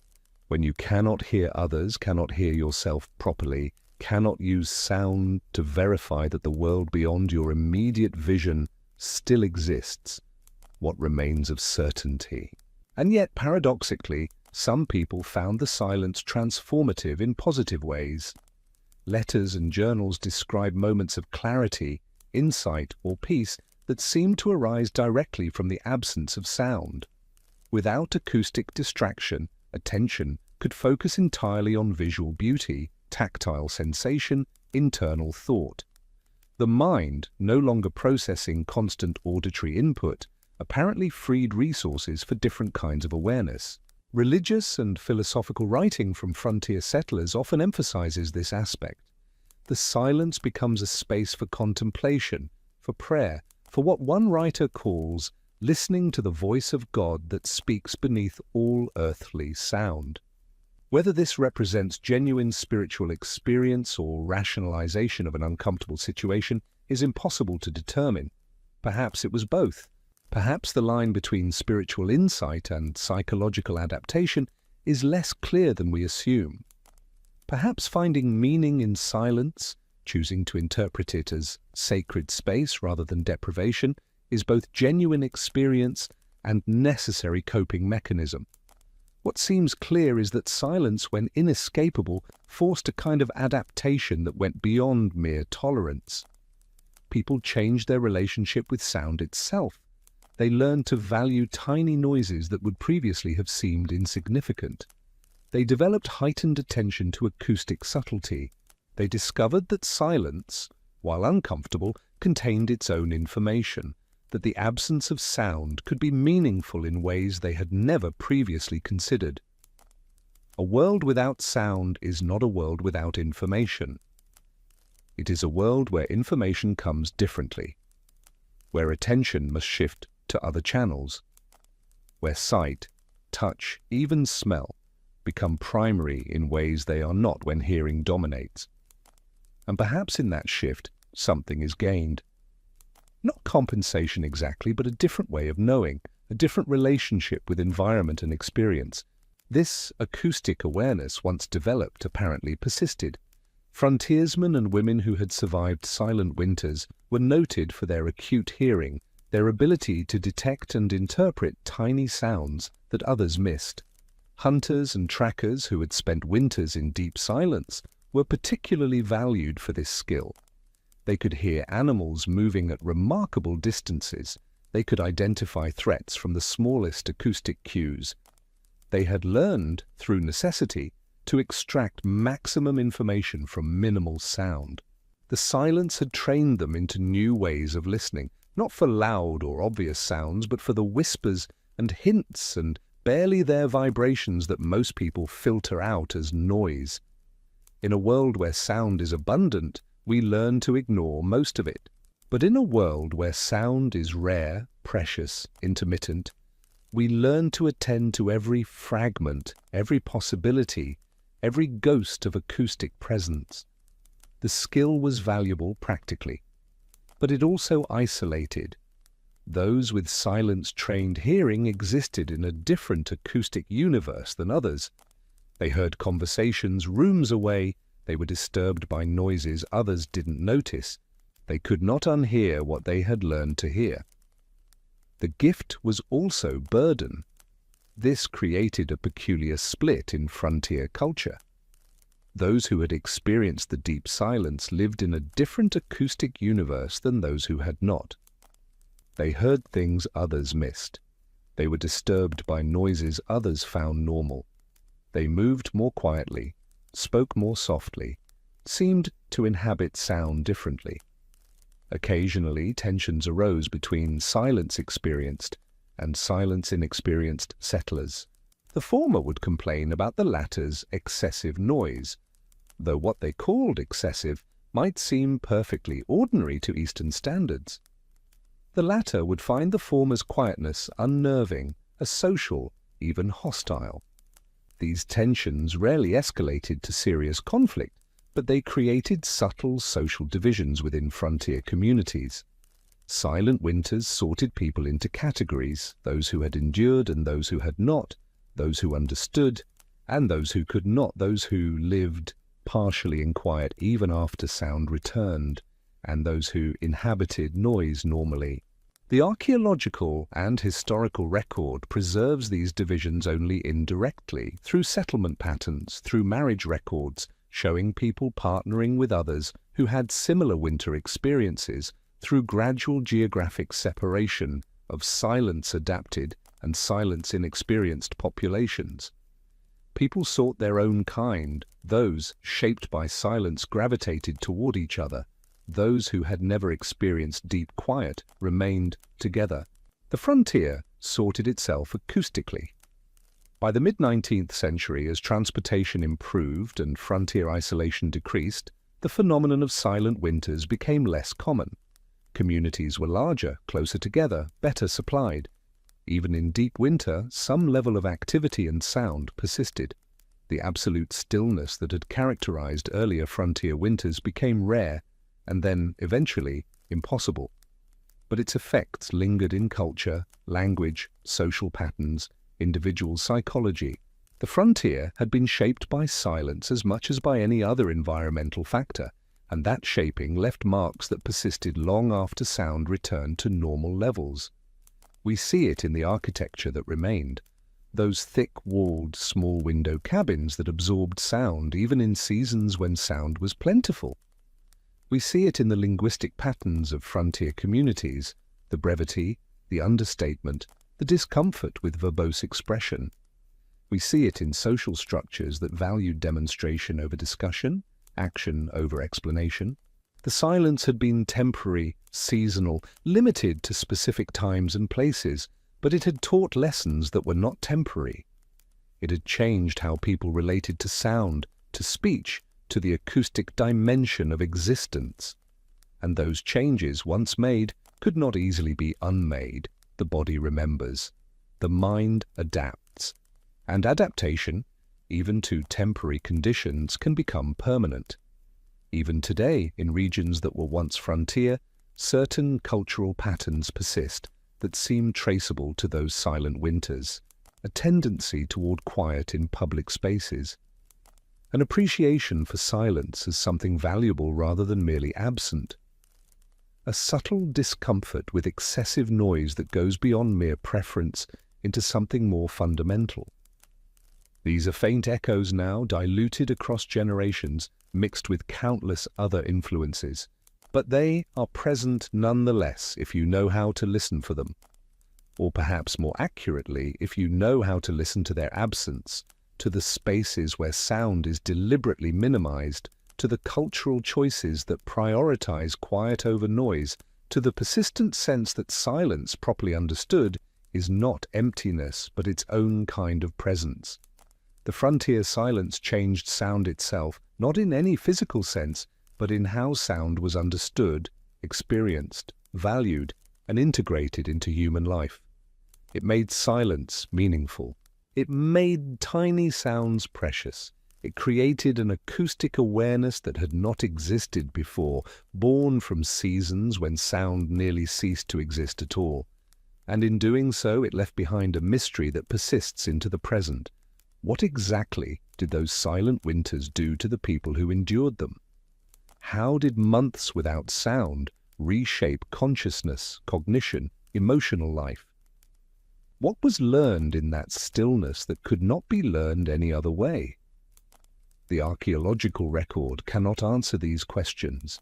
The historical documents only hint. The mystery remains, quiet and patient, waiting in the spaces between sounds, in the gaps where acoustic evidence should be but isn't, in the profound and unsettling silence that once settled over the frontier and changed everything it touched. We are left with fragments, suggestions, possibilities, with thick-walled cabins and carved wooden patterns and linguistic brevity, with journal entries that describe something barely describable, with abandoned settlements and phantom music and people who forgot how to speak and then remembered only partially. We are left with the knowledge that silence, given time and depth and continuity, becomes more than absence. It becomes presence, it becomes teacher, it becomes a force that shapes culture, psychology, perception itself, and we are left wondering what those frontier settlers knew that we have forgotten, what understanding they developed through their winter stillness, what relationship with quiet they forged in necessity, and perhaps came to value even in freedom. The silence kept its secrets. It absorbed sound, absorbed language, absorbed explanation. It gave back nothing except itself, patient, profound, persistent, waiting always for those who would learn to listen, not for sound, but for the quality of its absence. And perhaps that is the final mystery. Not what the silence was, but what it taught. Not how people survived it, but how it survived in them. Not the historical fact of its occurrence, but its echo, soundless and strange, carried forward through generations who never experienced it, but inherited something from those who did. Something about stillness, something about listening, something about the profound and terrible peace that comes when the world stops making sound and you must continue anyway, finding meaning not in what you hear, but in what you do not, building a life inside quietness, learning that silence is not the opposite of sound, but its own deep country, with its own laws and its own fierce, patient, transforming presence.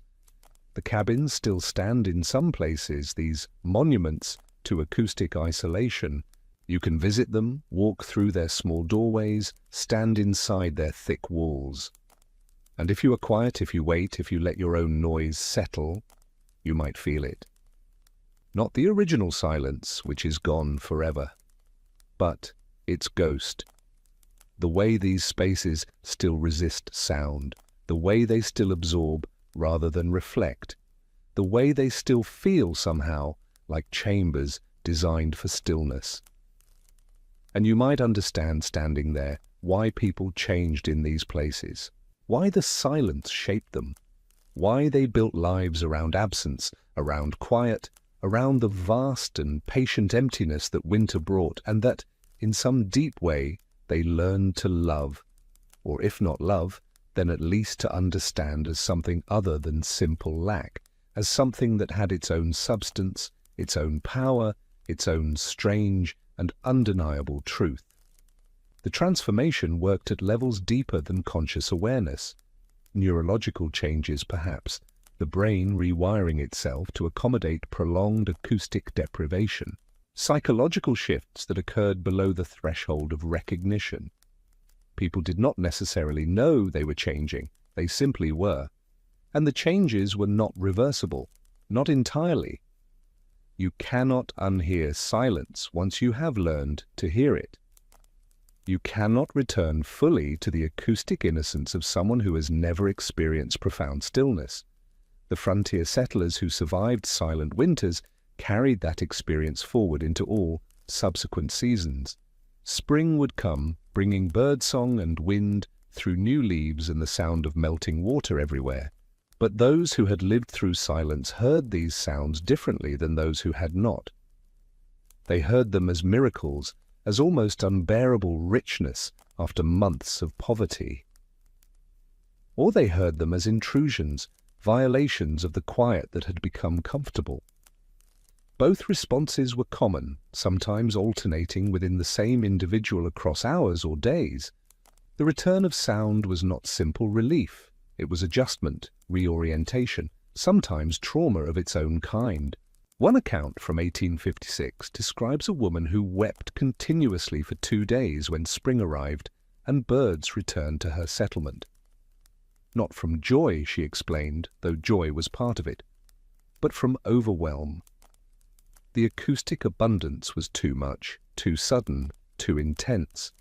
She had adapted to silence so completely that normal sound levels felt like assault. Her husband built her a small shelter some distance from the cabin, a quiet place where she could retreat when the noise of spring became unbearable. She spent hours there daily for the first weeks of the thaw. Gradually, she readjusted. But she never, according to her own account, heard the world the same way again. Sounds that others found pleasant, she found jarring. Conversations that others enjoyed, she found exhausting. She had been changed, and the change was permanent, marking her as someone separate from those who had not experienced what she had experienced. These individual transformations accumulated into community patterns. Settlements that had survived silent winters together developed shared acoustic cultures that outsiders found strange or off-putting. Visitors noted the quiet of these places even in seasons when sound should be normal. They remarked on how little people spoke, how soft voices remained, how quickly conversations ended. They described a sense of unease, as though sound itself was somehow unwelcome in these spaces. And perhaps it was. Perhaps communities that had been shaped by silence retained some collective memory of it, some shared sense that quiet was more natural, more right than noise. This was not conscious policy but ambient culture, the way silence had become default, comfortable, preferred even when no longer necessary. The children raised in these silence-shaped communities absorbed these patterns without understanding their origin. They learned quiet as normal. They internalized brevity as proper communication. They developed the same acoustic sensitivities their parents had, not from direct experience of silent winters, but from immersion in a culture that silent winters had created. This represents a form of cultural transmission that operates below language, below teaching, in the realm of ambient expectation and modeled behavior. Children did not need to experience silence to be shaped by it. They only needed to grow up among those who had, and so the effects multiplied, spreading forward through generations, diluting gradually but persisting nonetheless. By the late 19th century, as frontier conditions gave way to more settled life, the phenomenon of truly silent winters had largely disappeared. Communities were too large, too connected, too equipped with sound-producing technologies to fall into absolute quiet. The conditions that had created those profound silences, extreme isolation combined with environmental factors that absorbed sound, became increasingly rare. But the cultural patterns they had established did not disappear with equal speed. The preference for quiet persisted. The discomfort with excessive noise remained. The value placed on brevity in speech, on demonstration over explanation, on silence as something other than absence, these survived long after the conditions that created them had passed. Cultural momentum carried forward behaviors and values whose original context had been forgotten. People in former frontier regions continued to speak quietly, to value stillness, to structure their acoustic environments in ways that minimized noise. They did so without knowing why, without recognizing these as adaptations to conditions that no longer existed.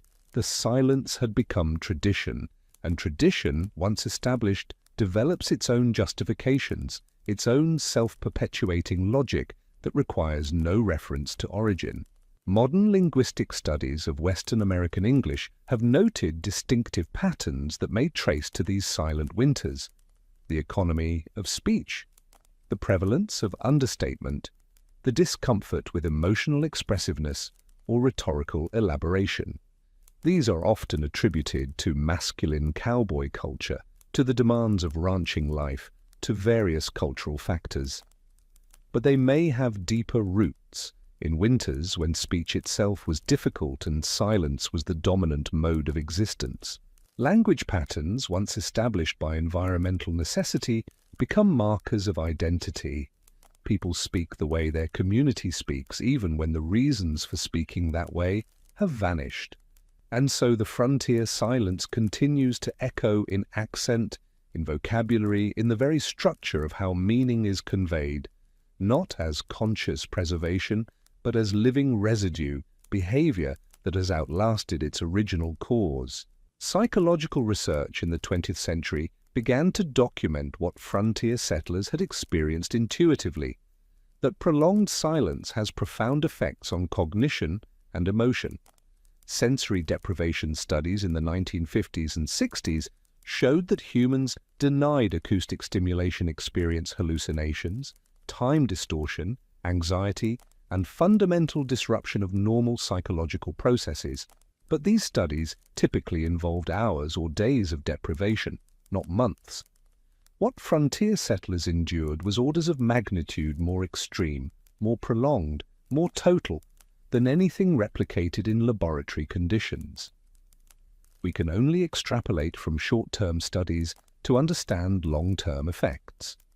The hallucinations reported by frontier journals mirror those produced in experimental settings. The time distortion, the difficulty distinguishing internal from external experience, the heightened sensitivity alternating with decreased tolerance, all these appear in both contexts. But the depth and duration of frontier silence likely produced effects we cannot fully measure or understand, having never recreated those conditions deliberately. Some researchers have suggested that prolonged silence may induce altered states of consciousness similar to those reported in meditation or sensory deprivation meditation practices. The frontier settlers' accounts of clarity, insight, spiritual experience might represent genuine cognitive shifts produced by extended acoustic deprivation. Without sound to process, The brain may reallocate resources to other functions. Attention may become more focused, less fragmented. Internal experience may become more vivid, more accessible, more central. These would be adaptations, responses to unusual environmental conditions, but they might also represent valid alternative modes of consciousness, not pathological, but simply different, with their own advantages and limitations. If this is true, then frontier silence was not merely hardship endured, but experience that opened access to psychological states otherwise difficult to reach.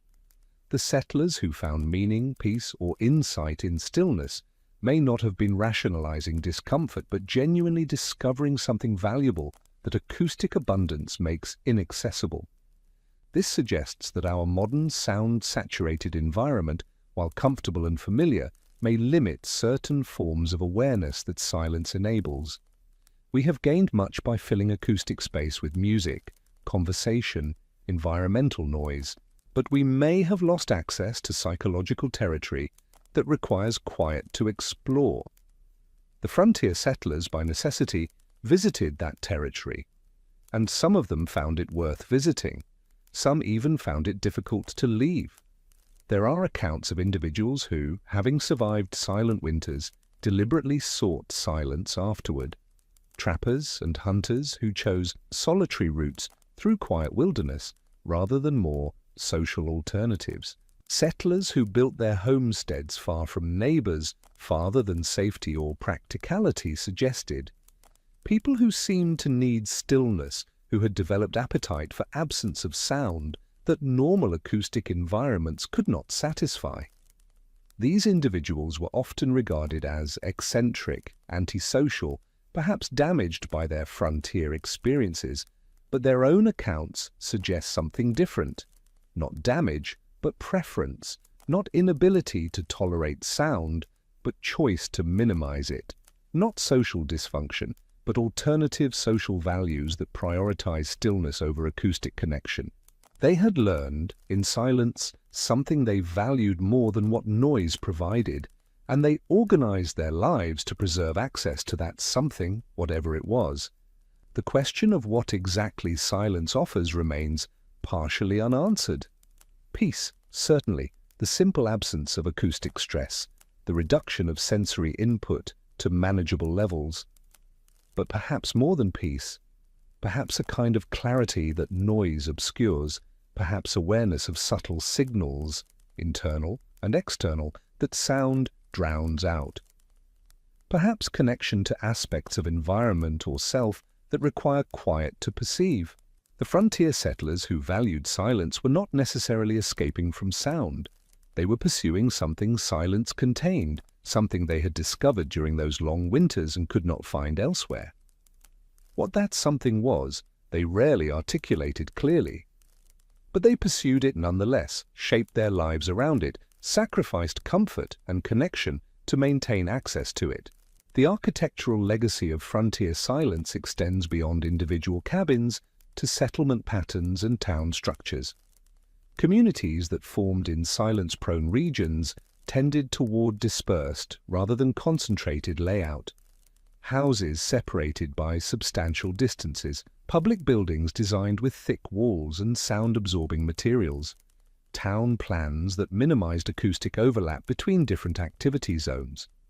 These were not conscious acoustic designs in most cases, but they reflect learned preferences for spatial organization that reduces sound transmission. Churches from this period show particularly interesting acoustic properties. Many were built with unusually absorptive interiors, wood surfaces that deadened rather than amplified sound, low ceilings, layouts that prevented voice from carrying far. These design choices seem counterintuitive for buildings meant to accommodate communal singing and preaching, but they make sense as products of silence-adapted culture. Communities that had learned to worship in whispers built churches suitable for quiet services.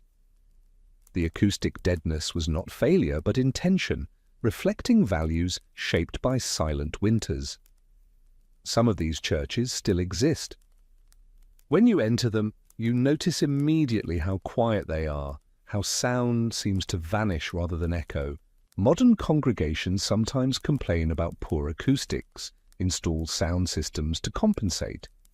But the original builders knew what they were creating, spaces that absorbed sound, that maintained intimacy of scale, that felt more like the cabins where people had learned to worship in silence than like traditional churches where voice was meant to soar and fill large volumes. The graveyards associated with these churches tell their own stories. Headstones from the period often bear minimal inscription, name, dates, perhaps a single word like rest or peace. Not the elaborate epitaphs common in Eastern cemeteries, not poetry or biblical quotation or lengthy sentiment, just the essential information stated briefly, carved shallowly. Even in death, the economy of expression persists. Even in memorial, the silence is honored. And perhaps that was appropriate. Perhaps people who had lived through silent winters deserved silent commemoration. Perhaps the absence of words on their stones reflected accurately the absence of sound that had characterized their lives. The economic impact of silence adaptation is harder to trace but nonetheless significant. Communities that developed around silent winters tended towards certain types of enterprise and away from others. Industries requiring verbal coordination, complex manufacturing, large-scale commerce, struggled to establish themselves. But industries compatible with quiet thrived. Trapping, where silence was advantage. Woodworking and carving already practiced skills. Small-scale farming that required minimal coordination between workers. These became the economic base of silence-shaped settlements, not from deliberate planning, but from natural fit between available skills and cultural preferences. Trade networks also reflected silence adaptation. Communities with strong silence culture tended to trade with similar communities rather than with more acoustically normal settlements. They formed economic relationships with those who shared their communication style, their comfort with quiet, their values around speech and sound. This created regional economic patterns that reinforced cultural patterns. Silence-adapted communities trading primarily with each other, forming economic networks that were also cultural networks, united not just by geographic proximity, but by shared acoustic sensibility. The disruption of these patterns came gradually through the late 19th and early 20th centuries. Railroads brought sound, the whistle and clatter that could not be absorbed or ignored.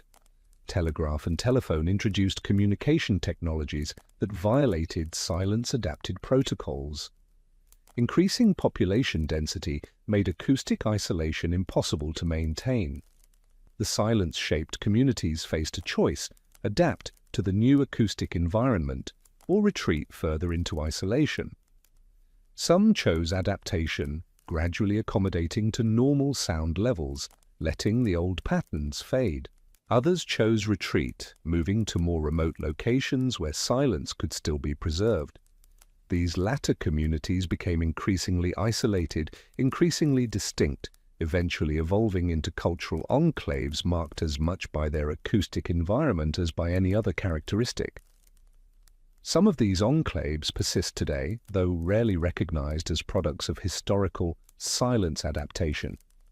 Religious communities that emphasize quiet worship. Intentional communities built around minimal sound. Regions where cultural norms strongly discourage loud speech or public noise. These are often explained through religious doctrine, environmental philosophy, or simple regional tradition. But at least some may represent the furthest extension of patterns established by frontier silence, communities still organized around values that winter quiet created generations ago. The question remains, what would we find if we could recreate those conditions? If we placed modern individuals in acoustic environments as deeply silent as frontier winters for similar durations, what would we learn? About human psychology, about consciousness, about the relationship between sound and cognition. The ethical and practical challenges of such research are considerable, but the questions persist. The frontier settlers conducted an inadvertent experiment in extreme acoustic deprivation, and we have only fragmentary data from that experiment. What they learned, what they experienced, what they became, these remain partially mysterious. We have their artifacts and their journals and their changed behavior, but we cannot fully access their subjective experience. We cannot know what silence felt like from inside it, only what it looked like from outside, in its effects and residues. Perhaps that is appropriate. Perhaps the deepest truths of silence cannot be spoken, cannot be transmitted through language, can only be known directly. The frontier settlers who tried to write about it struggled with inadequate vocabulary. They circled around something they could not quite name. They gestured toward experience that exceeded description. And in their struggle, in their circling, in their insufficient words, they left us perhaps the truest account possible, the account that admits its own incompleteness, that acknowledges silence as something beyond language, that preserves mystery rather than false certainty. And so we return, always, to the cabins, to the thick walls and small windows and acoustic deadness that persists after centuries, to the spaces that still, somehow, feel different, quieter than they should be, more still, as though they remember what they once contained. You can stand in these cabins and try to imagine it, the months without sound, the slow erosion of acoustic expectation, the hallucinations and adaptations and transformations. But imagination fails. Without direct experience, silence of that depth remains theoretical, abstract. You can understand it intellectually without knowing it experientially. And perhaps that gap between understanding and knowing is itself part of the mystery, part of what makes frontier silence fascinating and frustrating in equal measure. We can study it, we can document its effects, we can trace its legacy through culture and language and architecture.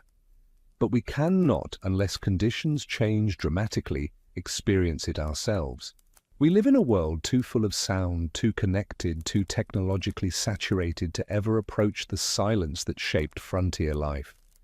And so that silence recedes further into history, becoming more mysterious as it becomes more distant, its echoes fading even as our interest in it grows.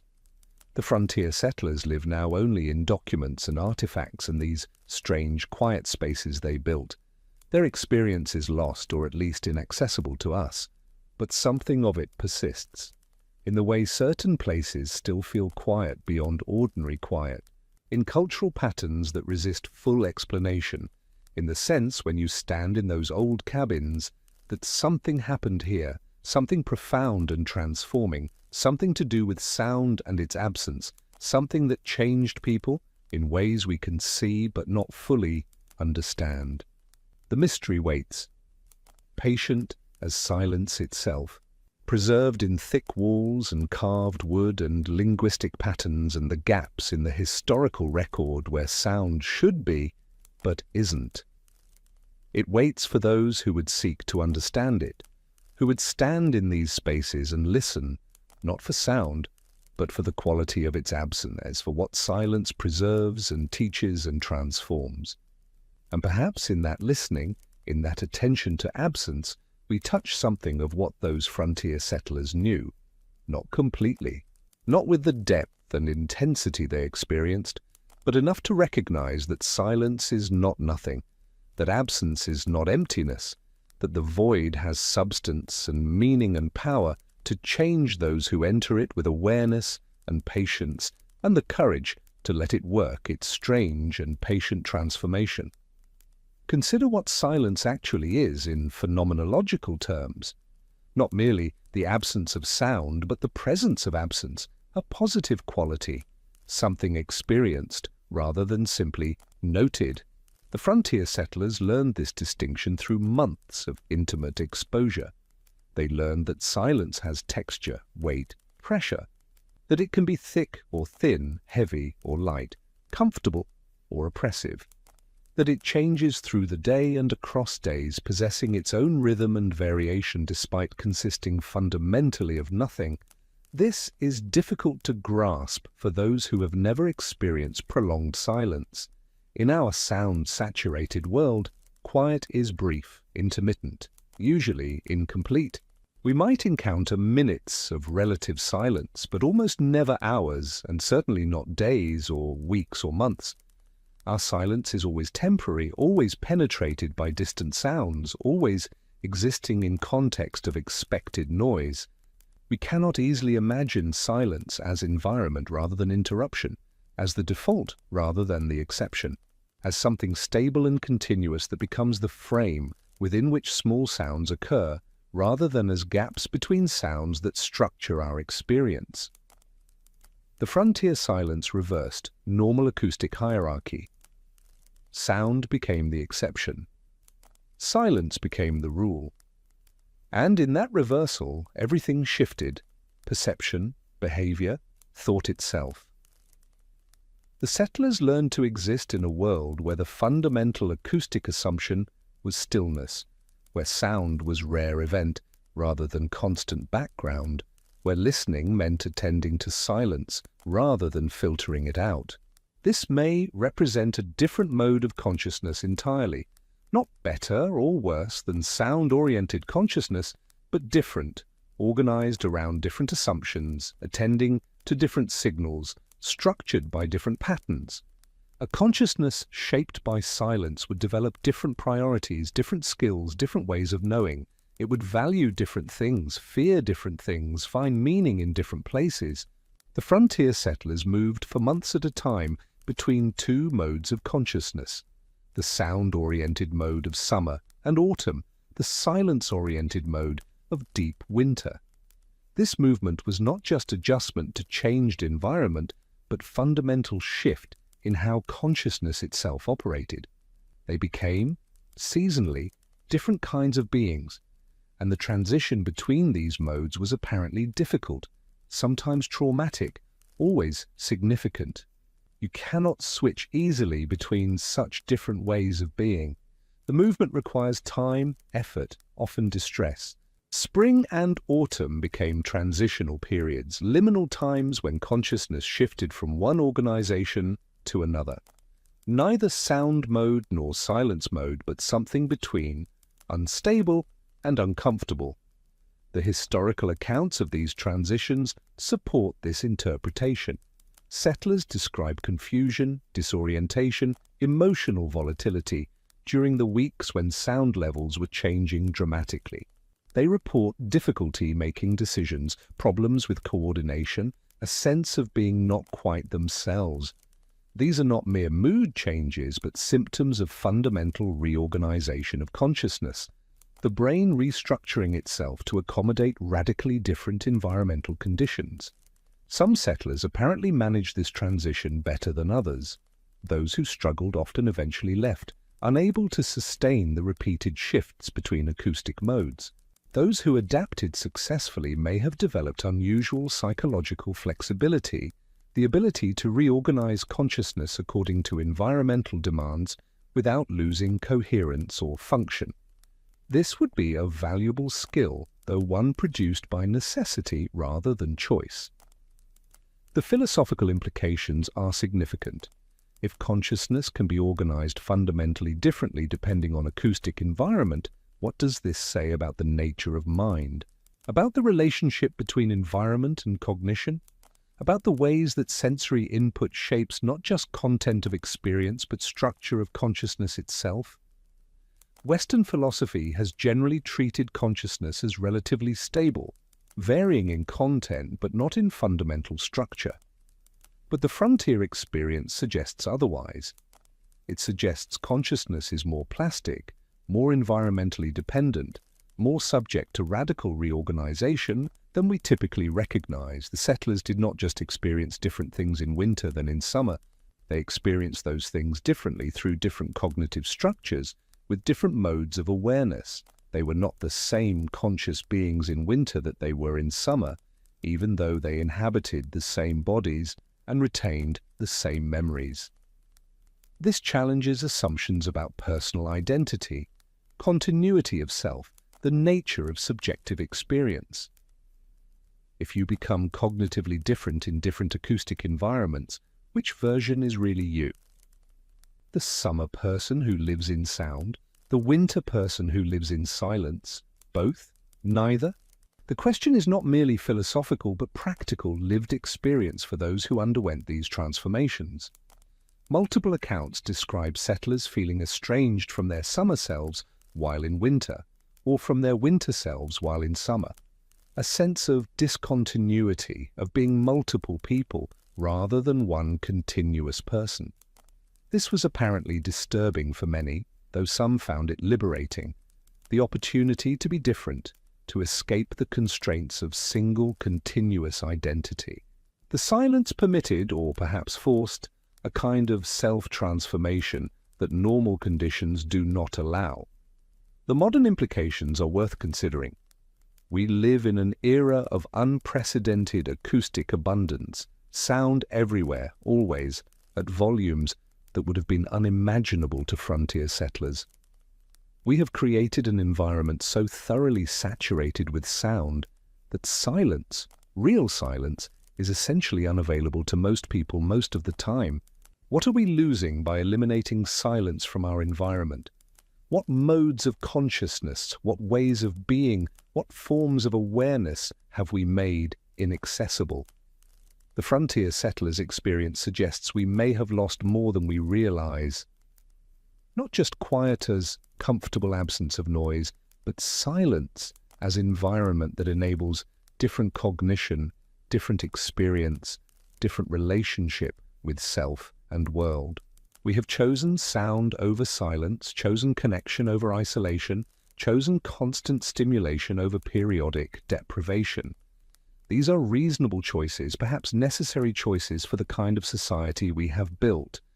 But they are choices with consequences, and one consequence may be the foreclosure of psychological territories that silence makes accessible. We cannot know what we are missing, having never experienced it.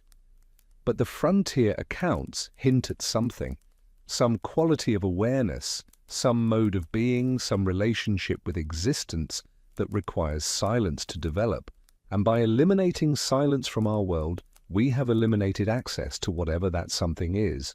Perhaps this does not matter. Perhaps what silence enables is not worth what it costs. Perhaps the sound-saturated consciousness we have cultivated is superior in all meaningful ways to silence-oriented consciousness. But perhaps not. Perhaps we have made an unconscious trade, gaining much but losing something valuable, something we can now barely imagine, something that lives only in historical accounts of people who had no choice but to experience what we have chosen to eliminate. The frontier silence then becomes more than historical curiosity. It becomes a kind of natural experiment in consciousness, a demonstration of human plasticity under extreme conditions, a window into modes of being that our current environment makes impossible. And the mystery at its heart, what exactly those settlers experienced, what they learned, what they became in their silent winters, remains urgent precisely because it is now largely inaccessible. We can read about it, study it, theorize about it, but we cannot easily replicate it, cannot directly experience it, cannot know it from inside. And what we cannot know becomes, inevitably, more fascinating. The frontier cabins stand as monuments to this lost experience. These small, thick-walled, acoustically dead spaces represent a way of being we have largely abandoned. They are not just shelters, but philosophical statements, arguments in wood and stone for the value of silence, for the possibility of life organized around acoustic absence rather than acoustic abundance. They remind us that other ways of being are possible, that consciousness is more flexible than we assume, that environment shapes us more deeply than we typically recognize. And they pose a question we cannot fully answer. What have we gained and what have we lost by choosing the world we have chosen? By filling every space with sound, by eliminating silence, by creating an acoustic environment that makes certain modes of consciousness impossible. The frontier settlers could not have imagined our world, its noise, its connection, its constant stimulation. and we cannot fully imagine theirs, its silence, its isolation, its profound and transforming stillness. We are separated not just by time, but by fundamental differences in how consciousness itself operates.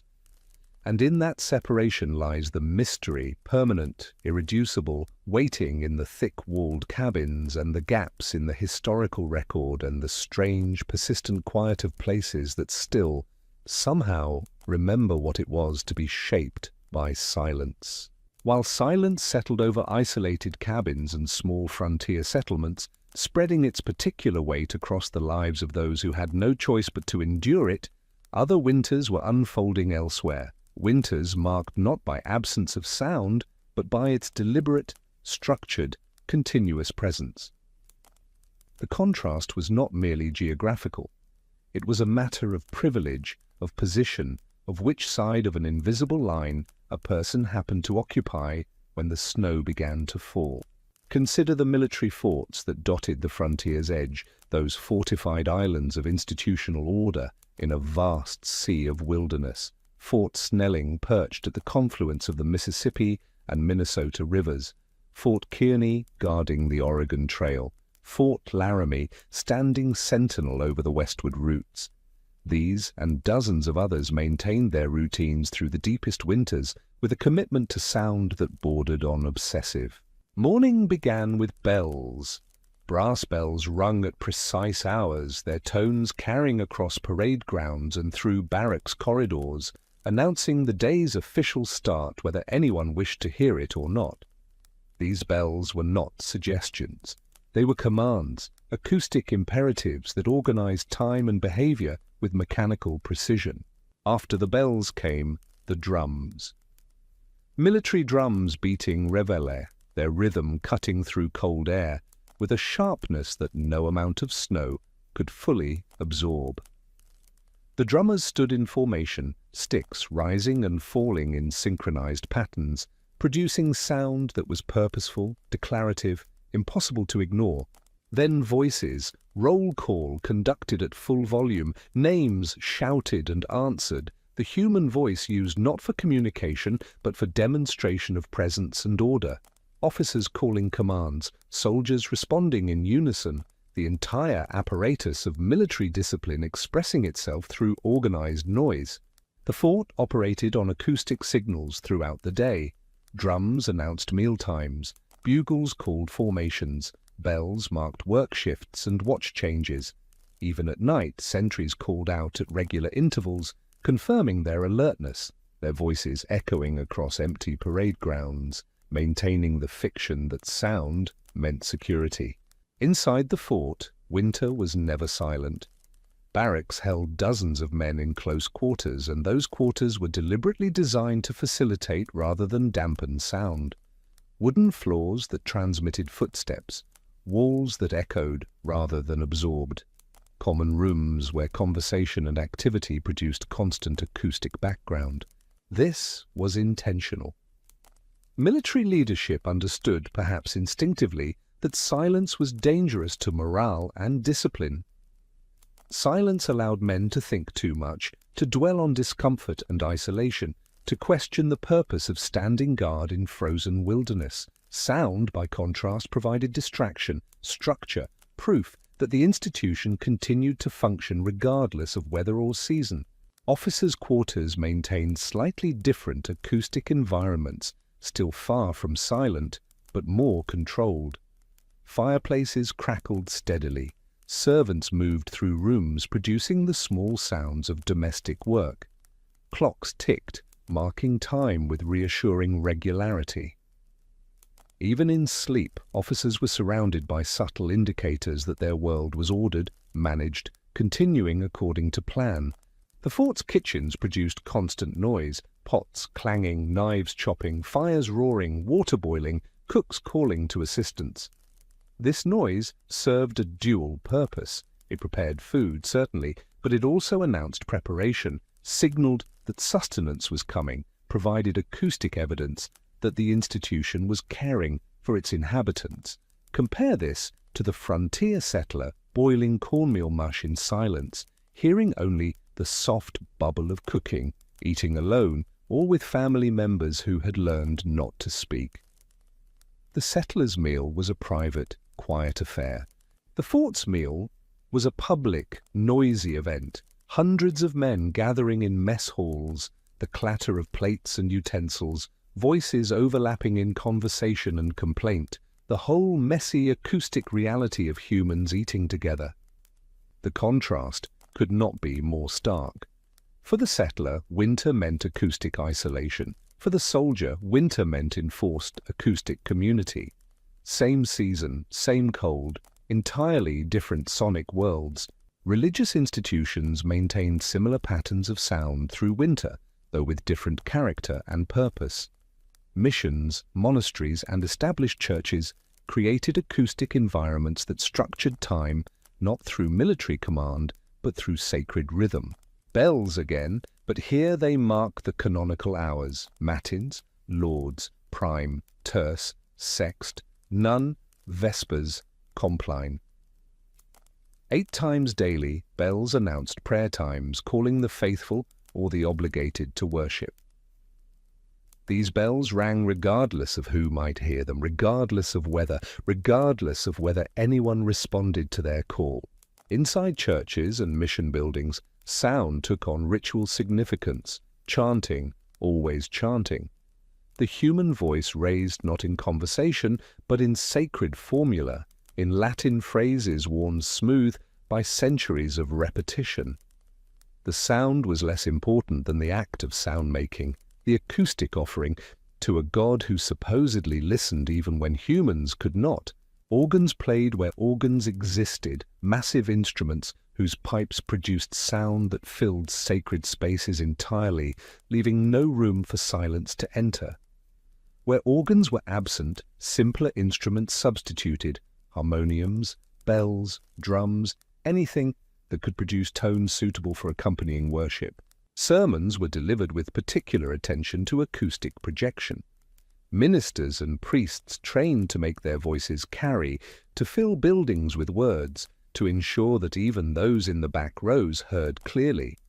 The sermon was not merely content, it was performance, acoustic event, sound deliberately crafted and delivered.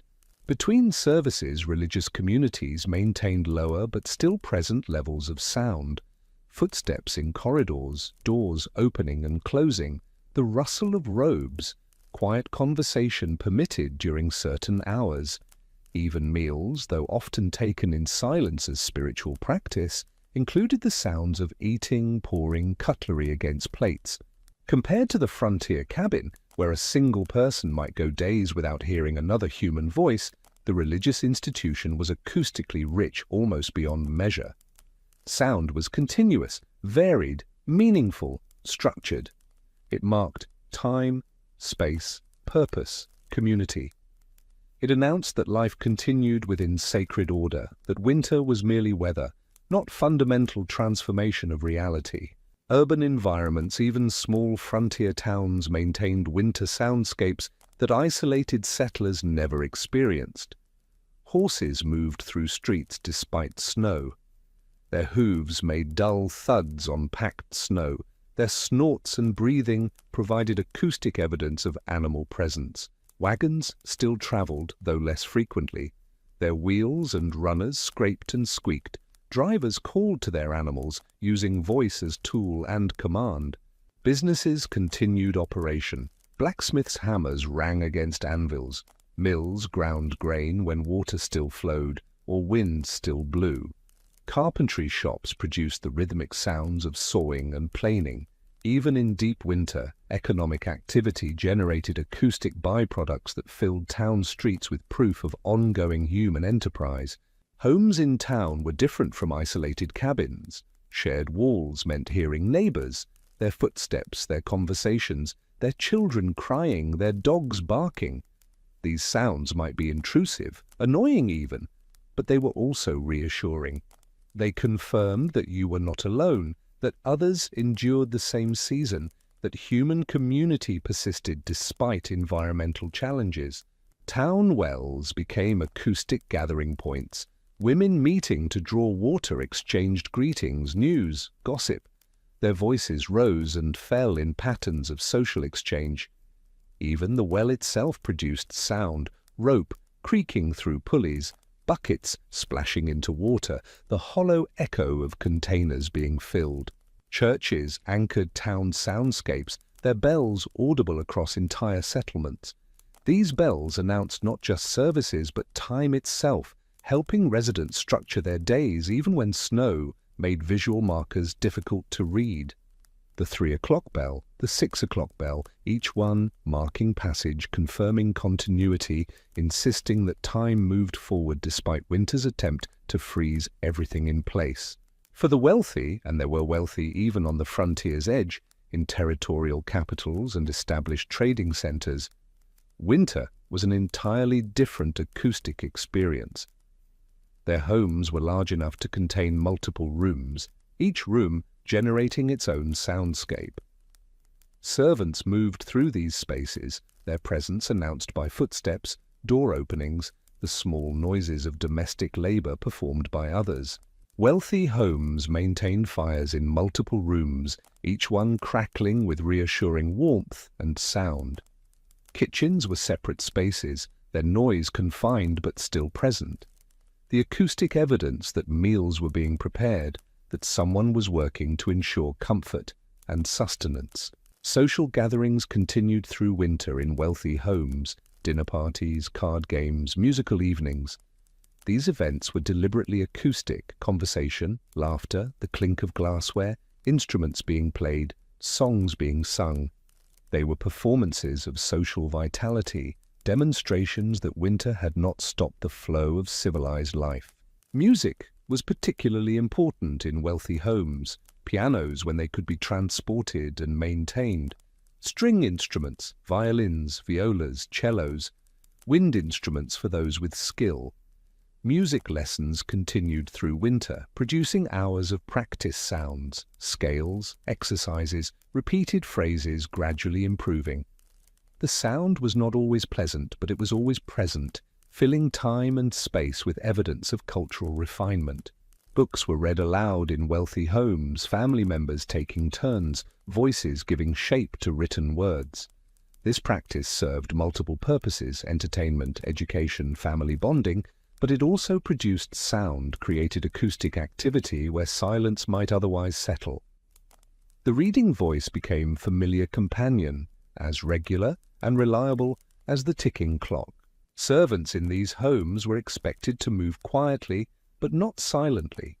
Their presence needed to be audible enough to confirm work was being done, but not so loud as to intrude on their employer's comfort.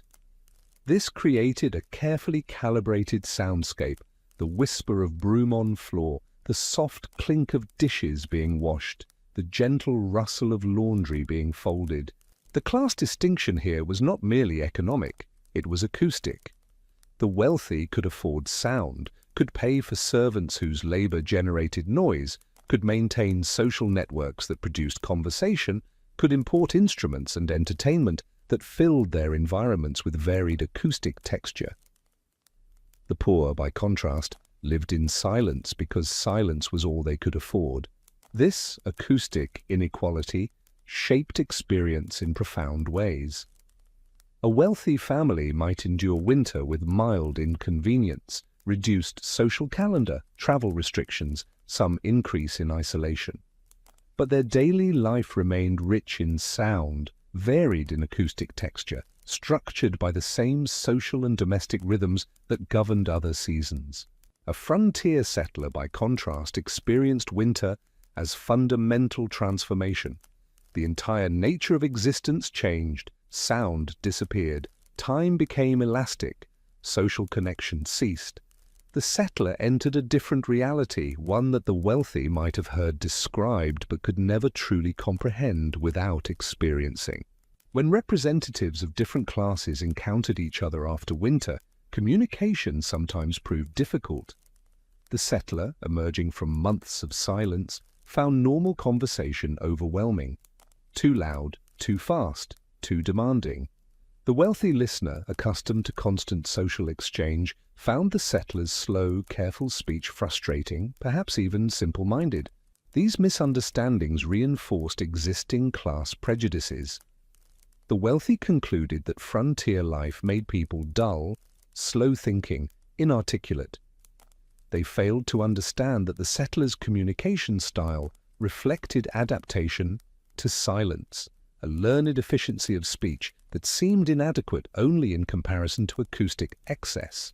The settler, meanwhile, often found wealthy conversation exhausting and pointless, too many words used to say too little, too much noise obscuring rather than revealing meaning.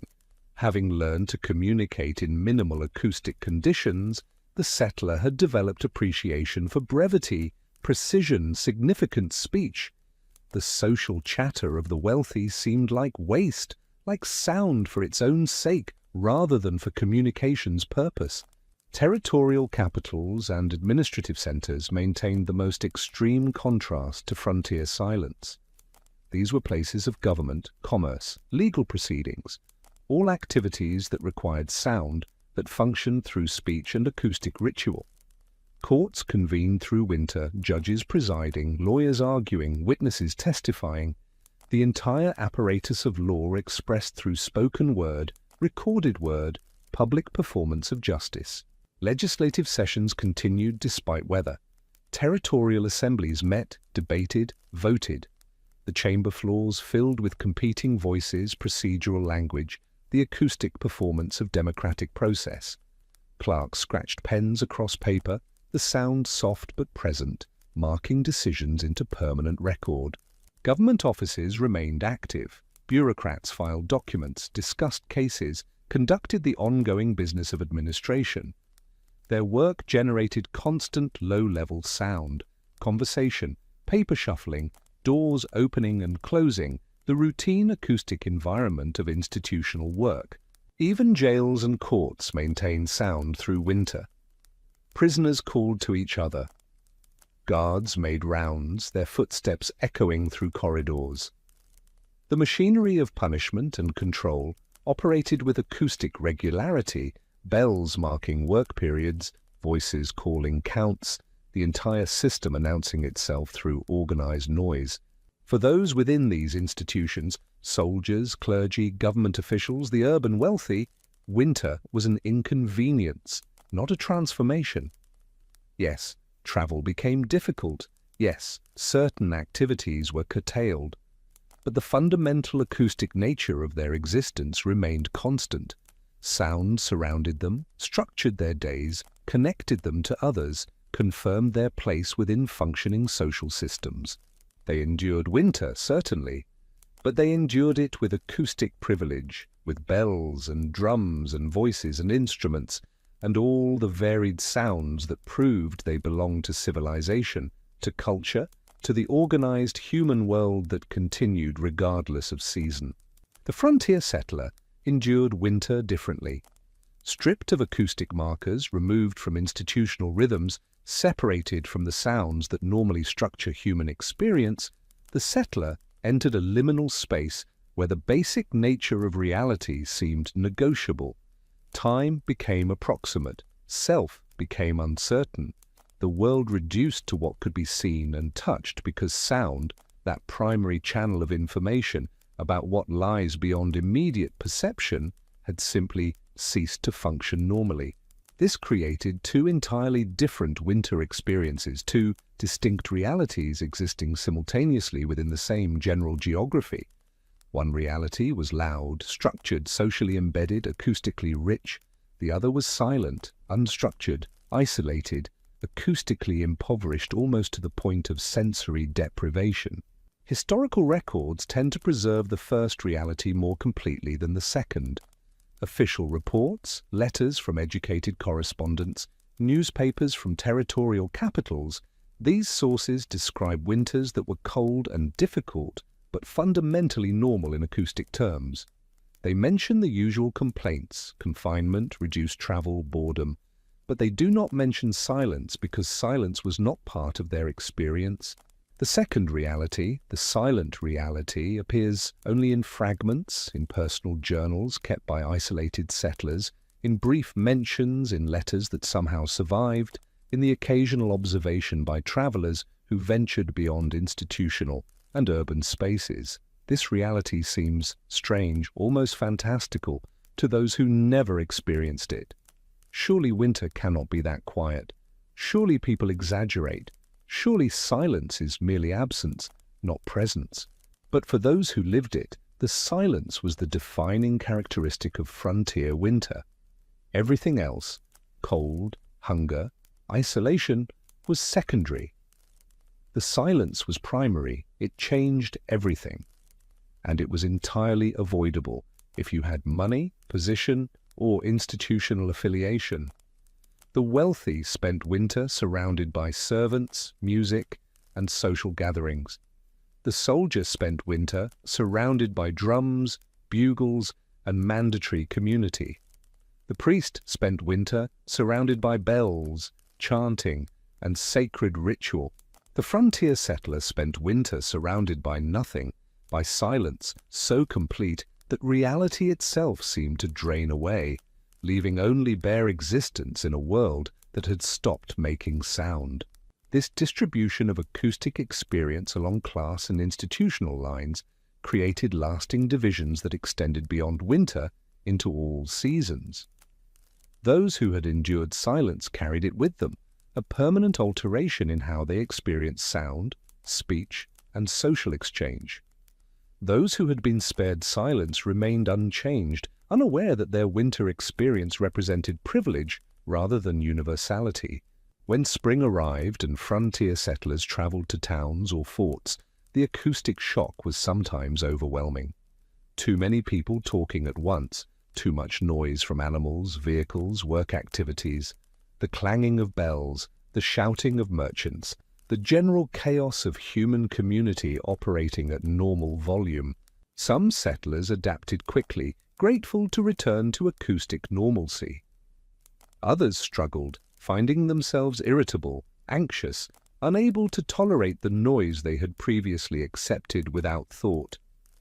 They had been changed by silence, and the change was not always reversible.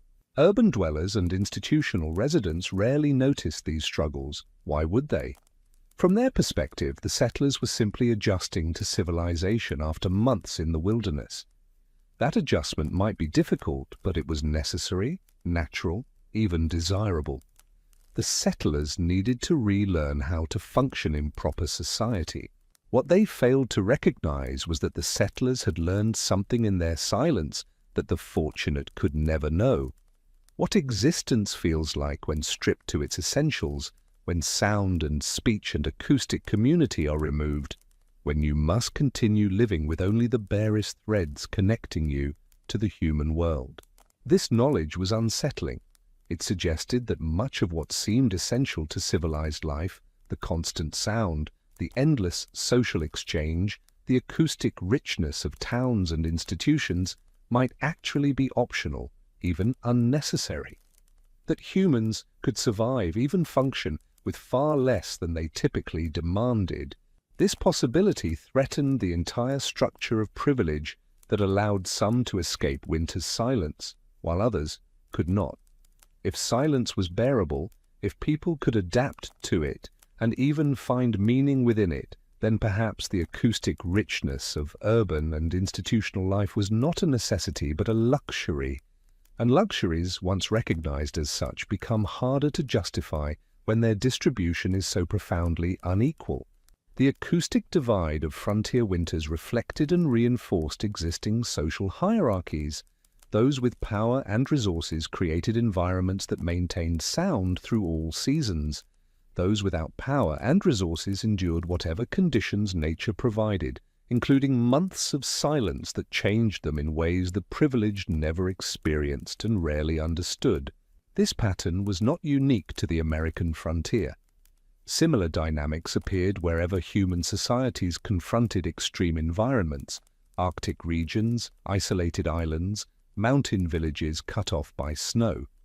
Everywhere, privilege expressed itself partly through acoustic control, through the ability to maintain sound when natural conditions would otherwise produce silence. But the American frontier made this pattern particularly visible because the distances involved were so vast, the contrasts so extreme, the transitions so abrupt. A settler could travel from total silence to cacophonous thought in a single day's journey, experiencing acoustic whiplash that made the inequality impossible to ignore. Some settlers, after experiencing this contrast, chose never to return to settlements during winter. They accepted the silence as preferable to the alternative, returning to acoustic chaos, being reminded of their powerlessness, facing the contempt or pity of those who had spent winter in comfort. Better to remain in the quiet, to adapt fully, to make peace with soundlessness, than to oscillate between two irreconcilable realities. Others left the frontier entirely, unable to endure further winters. Knowing that elsewhere people lived through the same season, without experiencing anything like the profound silence that had marked their own endurance, the knowledge that suffering was not universal but rather distributed along lines of privilege made that suffering harder to bear, not easier. The historical record rarely acknowledges this aspect of frontier experience. Standard narratives emphasize individual resilience, frontier spirit, the triumph of settlers over harsh conditions. They do not mention that some conditions were harsher than others by design, that some people suffered in silence while others maintained comfort and sound, that winter was a shared season but not a shared experience. The silence, when mentioned at all, appears as curious detail rather than central fact. Historical accounts note that frontier winters were quiet or isolated, and then move on to other topics: food supplies, building techniques, interactions with indigenous peoples. The acoustic dimension of frontier life remains peripheral, interesting, but not important. Yet for those who lived it, the silence was central. It was the thing they endured. It was what made winter difficult, more than cold or hunger or any material deprivation, and it was distributed unequally, available to some and forced upon others, shaped by class and position and institutional affiliation in ways that reinforced existing hierarchies. The frontier silence created two nations within one nation, those who heard winter and those who did not, those who lived through sound and those who lived through its absence. Same land, same season, same snow covering everything, but utterly different experiences, utterly different realities, utterly different relationships with the most basic human sense of hearing. And when spring finally arrived, melting snow and returning sound, these two nations would meet again, the privileged, who had maintained acoustic normalcy, and the isolated, who had survived months of silence. They would trade accounts of their winters, and they would not understand each other, because they had not truly shared the same season at all. One had endured winter. The other had merely waited through it. One had been changed by silence. The other had been protected from that change. One knew something the other could never know. The other possessed something the first could never reclaim.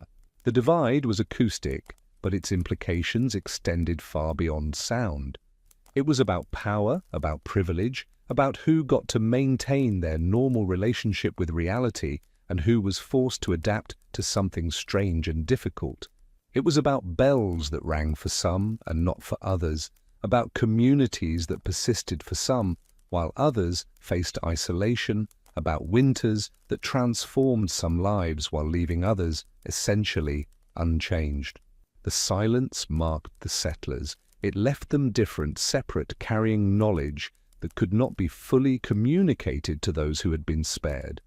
And this marking, this separation, this incommunicable knowledge, these became part of what it meant to be truly frontier, truly on the edge, truly removed from the protected center where civilization maintained its acoustic order regardless of what nature might demand.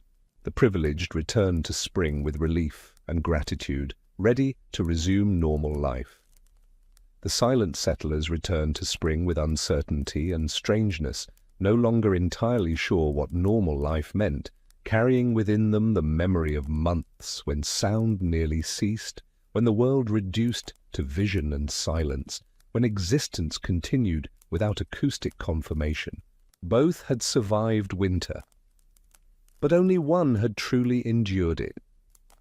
Only one had been tested by silence and emerged changed, marked, forever separated from those who would never understand what it meant to live through season after season in a world that had stopped making sound. This was the final inequality, not merely that some suffered while others did not, but that the suffering itself created knowledge, experience, and transformation that privilege prevented. The fortunate remained themselves through winter. The silent became something else, something that did not quite fit back into the spaces they had left, something marked by absence, by quiet, by the profound and terrible peace of living beyond sound's reach. And so the frontier created its hierarchies not just of wealth or land or opportunity, but of experience itself, of who faced the silence and who did not, of who was changed and who remained protected, of whose winters were merely cold and whose winters rewrote the fundamental terms of existence. The bells rang for some. The silence waited for others. And between them lay all the distance in the world, unbridgeable, profound, marked not by what was heard, but by what was not, by the presence of sound for some and its absence for others, by winters that differed not in weather but in the acoustic reality each person inhabited, alone or together, silent or surrounded, changed or unchanged, marked or spared. Spring did not arrive with announcement. There was no single day when winter ended and warmth began, no clear boundary between silence and sound. Instead, the change came gradually, almost apologetically, as if the world was uncertain whether it still remembered how to make noise. The first sounds were barely sounds at all. A slight drip from the edge of a roof where sun had warmed ice enough to release a single drop of water. The soft creak of a tree branch relieving itself of snow too heavy to hold any longer. These were not the robust sounds of life returning, but rather the tentative whispers of a world testing whether sound was still possible.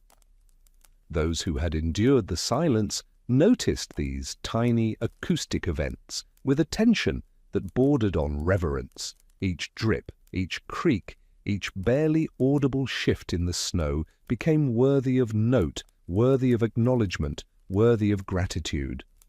Sound, once taken for granted as the natural background of existence, had become precious through its absence. The settlers stood in their doorways listening. Not for anything in particular, just listening. Remembering what it felt like when the world spoke, when air carried vibrations that meant something, when distance could be measured in sound as well as sight. As days lengthened and temperatures rose above freezing more frequently, the acoustic environment began to rebuild itself. Water flowing somewhere beneath the snow, its voice muffled but present. The occasional crack of ice breaking on a distant stream. Wind returning in brief, tentative visits, moving through bare branches with sounds that were almost melodic after months of stillness.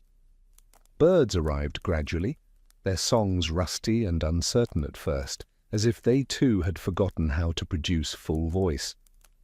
A single robin calling from the edge of the clearing. A crow cawing its harsh announcement from a treetop.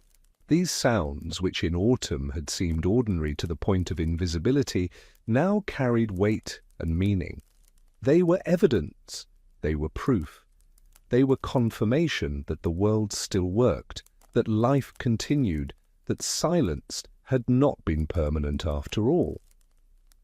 The settlers listened to these returning sounds with feelings that were complex and sometimes contradictory. Relief, certainly. Gratitude for the end of isolation. But also, strangely, a kind of loss. The silence had been difficult, yes, uncomfortable, sometimes unbearable. But it had also been simple, clear, honest. Sound brought back complexity, all the demands and expectations and social requirements that acoustic life entailed. Some settlers found themselves reluctant to speak even after sound returned to the world around them. They had grown accustomed to wordlessness, to communicating through gesture and routine, to living inside their own thoughts without the interruption of conversation. The return of sound made speech possible again, but possibility is not the same as desire. Families who had spent months in near silence sometimes struggled to resume talking to each other, not from anger or conflict, but from simple unfamiliarity. They had become strangers to each other's voices, to the rhythms of verbal exchange, to the whole practice of using words to bridge the space between separate minds. Children who had learned quiet during winter sometimes remained quiet afterward, speaking only when necessary, preferring gesture and silence even when sound was freely available. They had adapted young, and adaptation in the young tends to persist. They grew into adults who were known for brevity, for listening more than speaking, for comfort with silence that others found unsettling. As spring advanced and snow melted in earnest, the frontier came back to life acoustically. Rivers ran loud with melt water, their voices powerful after months of frozen silence. Animals emerged from wherever they had hidden through the quiet months, announcing their presence with calls and rustling and the small sounds of creatures pursuing food and mates. Work resumed its seasonal rhythms, and work brought sound, axes splitting wood, saws cutting timber, hammers driving nails. Fields were prepared for planting, and the soil itself made sounds as it was turned and broken, releasing moisture and air that winter had compressed into silence. Neighbors visited again, traveling roads that had been impassable since autumn. Their arrivals brought voices, greetings, the exchange of news and experience. Some settlers welcomed this reconnection eagerly, grateful to rejoin human community. Others found it overwhelming, retreating after brief interactions, needing time to adjust to the acoustic intensity of ordinary social life. The stories they told each other about their winters varied widely. Some focused on practical matters, supplies that had run short, repairs that needed attention, plans for the coming seasons. Others tried to describe the silence itself, though words proved inadequate for capturing something that was fundamentally about the absence of words. It was quiet, they would say, and then pause, knowing this explained nothing, conveyed nothing of what quiet meant when it extended for months, when it became total, when it transformed from temporary condition to permanent reality. Some did not try to explain at all. They simply nodded when others spoke of their winters, offering no details, maintaining even in spring a kind of privacy around the experience of silence. What they had endured felt too personal to share, too strange to describe, too much like something that existed outside normal human experience. The wealthy, emerging from their acoustically rich winters, spoke of confinement and boredom. The soldiers spoke of routine and discipline. The urban dwellers spoke of reduced commerce and social calendars. None of them spoke of silence, because silence had not been part of their experience. When these different groups encountered each other, settler and soldier, isolated homesteader and wealthy townsperson, they discovered they could not quite understand each other's accounts of winter. The seasons they described seemed so different as to be almost unrelated, though they had occurred simultaneously in the same general region. This incomprehension created a kind of loneliness that persisted even after isolation ended. The settlers had endured something that could not be adequately communicated to those who had not endured it. Their experience remained private, sealed away, accessible only to others who had lived through similar silence. But among those others, when they met, there was immediate recognition. They did not need to explain, they simply knew, seeing it in each other's eyes, hearing it in each other's careful, economical speech, recognizing the mark that silence leaves on those it has touched. These quiet recognitions became the basis for new communities, new connections. Settlers who had experienced the deep silence sometimes sought each other out, preferring company that understood without requiring explanation. They built homes near each other, helped each other through subsequent winters, created small acoustic cultures that honored both sound and silence as valid modes of existence. The silence had taught them something about patience, about endurance, about the capacity to continue when external confirmation of existence is removed.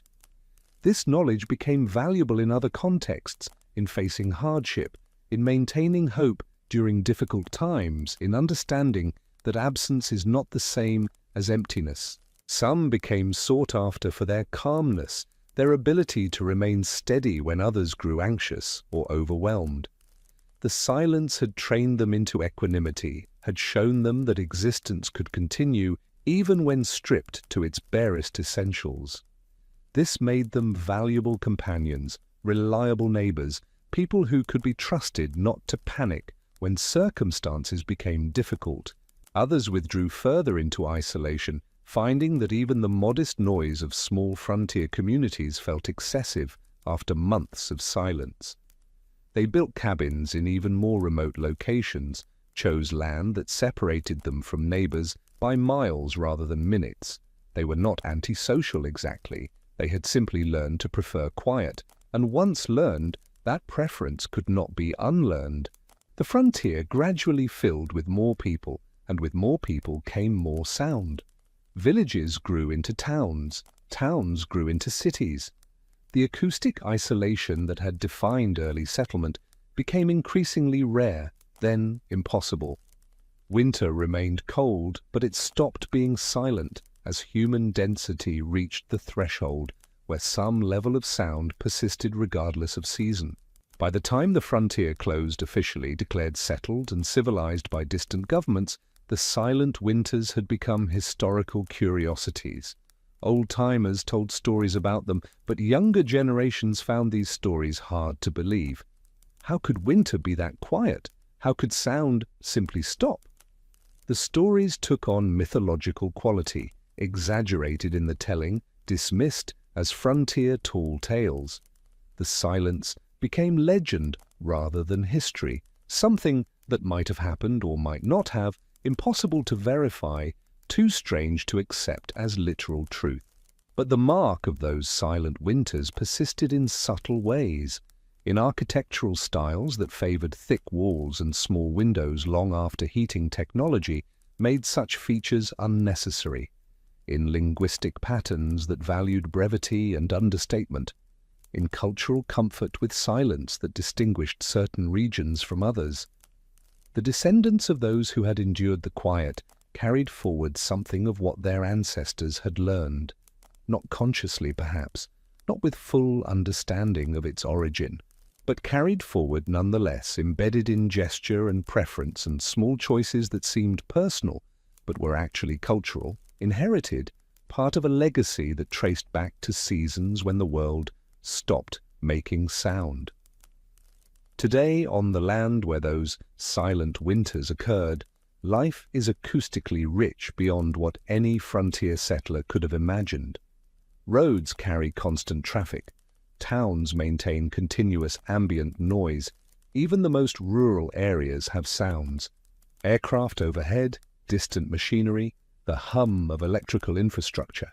True silence, the kind that settled over the frontier for months at a time, no longer exists in these places. It has been eliminated by human presence, by technology, by the density of settlement that ensures some level of sound persists always. But sometimes, on particularly still winter nights when snow has fallen deep and wind has died completely, something like that old silence returns briefly. Not as total, not as persistent, but present enough to suggest what it might have been like all those years ago when the world could still go truly quiet. In those moments, if you stand very still and listen to the absence of sound, you might feel what the settlers felt, the weight of silence, the strange pressure of soundlessness, the way quiet becomes its own presence, filling the space where noise should be, making itself known through what it is not. And in feeling that, even briefly, you connect across centuries to those who endured the real thing. To Sarah Pritchard, writing her careful letters in a cabin where her voice died within feet of her mouth. To the anonymous settlers who carved geometric patterns into wood during months when speech felt impossible. To all those who learned what it meant to exist when the world forgot how to speak. They are gone now, of course. All of them. The silent winters they endured are gone too, made impossible by the very settlement they helped establish, but something of what they learned remains if you know how to listen for it. Or perhaps more accurately, if you know how to listen for its absence, for the particular quality of quiet that comes not from lack of noise, but from the memory of true silence, patient and profound, and waiting always in the spaces between sounds. The frontier has closed, the settlements have become cities, the silence has been filled with traffic and voices and all the acoustic chaos of modern existence. But underneath it all, beneath the noise, there remains an echo of that older quiet, not audible, exactly, but present nonetheless, like a note sustained so long it becomes silence, like a memory carried in the land itself. And on the stillest winter nights, when snow falls thick and wind forgets to blow, you can almost hear it. Not the silence itself, but its possibility. The reminder that sound, for all its seeming permanence, is actually fragile, temporary, easily lost. That quiet waits always, patient and ready, for the moment when the world might once again grow still. The settlers knew this. They learned it through endurance, through months of living beyond sound's reach. They emerged from their silent winters carrying that knowledge forward, unable to fully explain it, but unable to forget it either. And now, as you lie in your own warmth and comfort, surrounded by the gentle hum of modern life, you carry something of their experience too. You have drifted with them through their silence, felt something of their isolation, understood, however briefly, what it meant to live when sound ceased. Perhaps you will sleep now, having travelled so far into quiet. Perhaps you will dream of snow and stillness, of small cabins in vast wilderness, of seasons when the world held its breath for months at a time. Or perhaps you will simply rest, letting the story settle into memory, joining all the other stories that live in the spaces between waking and sleep, between sound and silence, between the life we live and the lives we imagine. The settlers would understand. They knew about drifting, about the soft boundary between consciousness and its absence. They spent months in that liminal space, existing without quite living, enduring without quite experiencing, present but distant, there but not entirely there. And so as this quiet journey ends, as the story returns you to your own time and place, remember them. Remember the silence they endured. Remember what they learned in that silence and what they carried forward from it. Remember that sound is precious because it can be lost. That connection matters because isolation is possible. That the world we take for granted, full of voices and music and all the acoustic richness of human community, is not inevitable, but rather maintained, sustained, chosen each day over the silence that waits always at the edges of human life.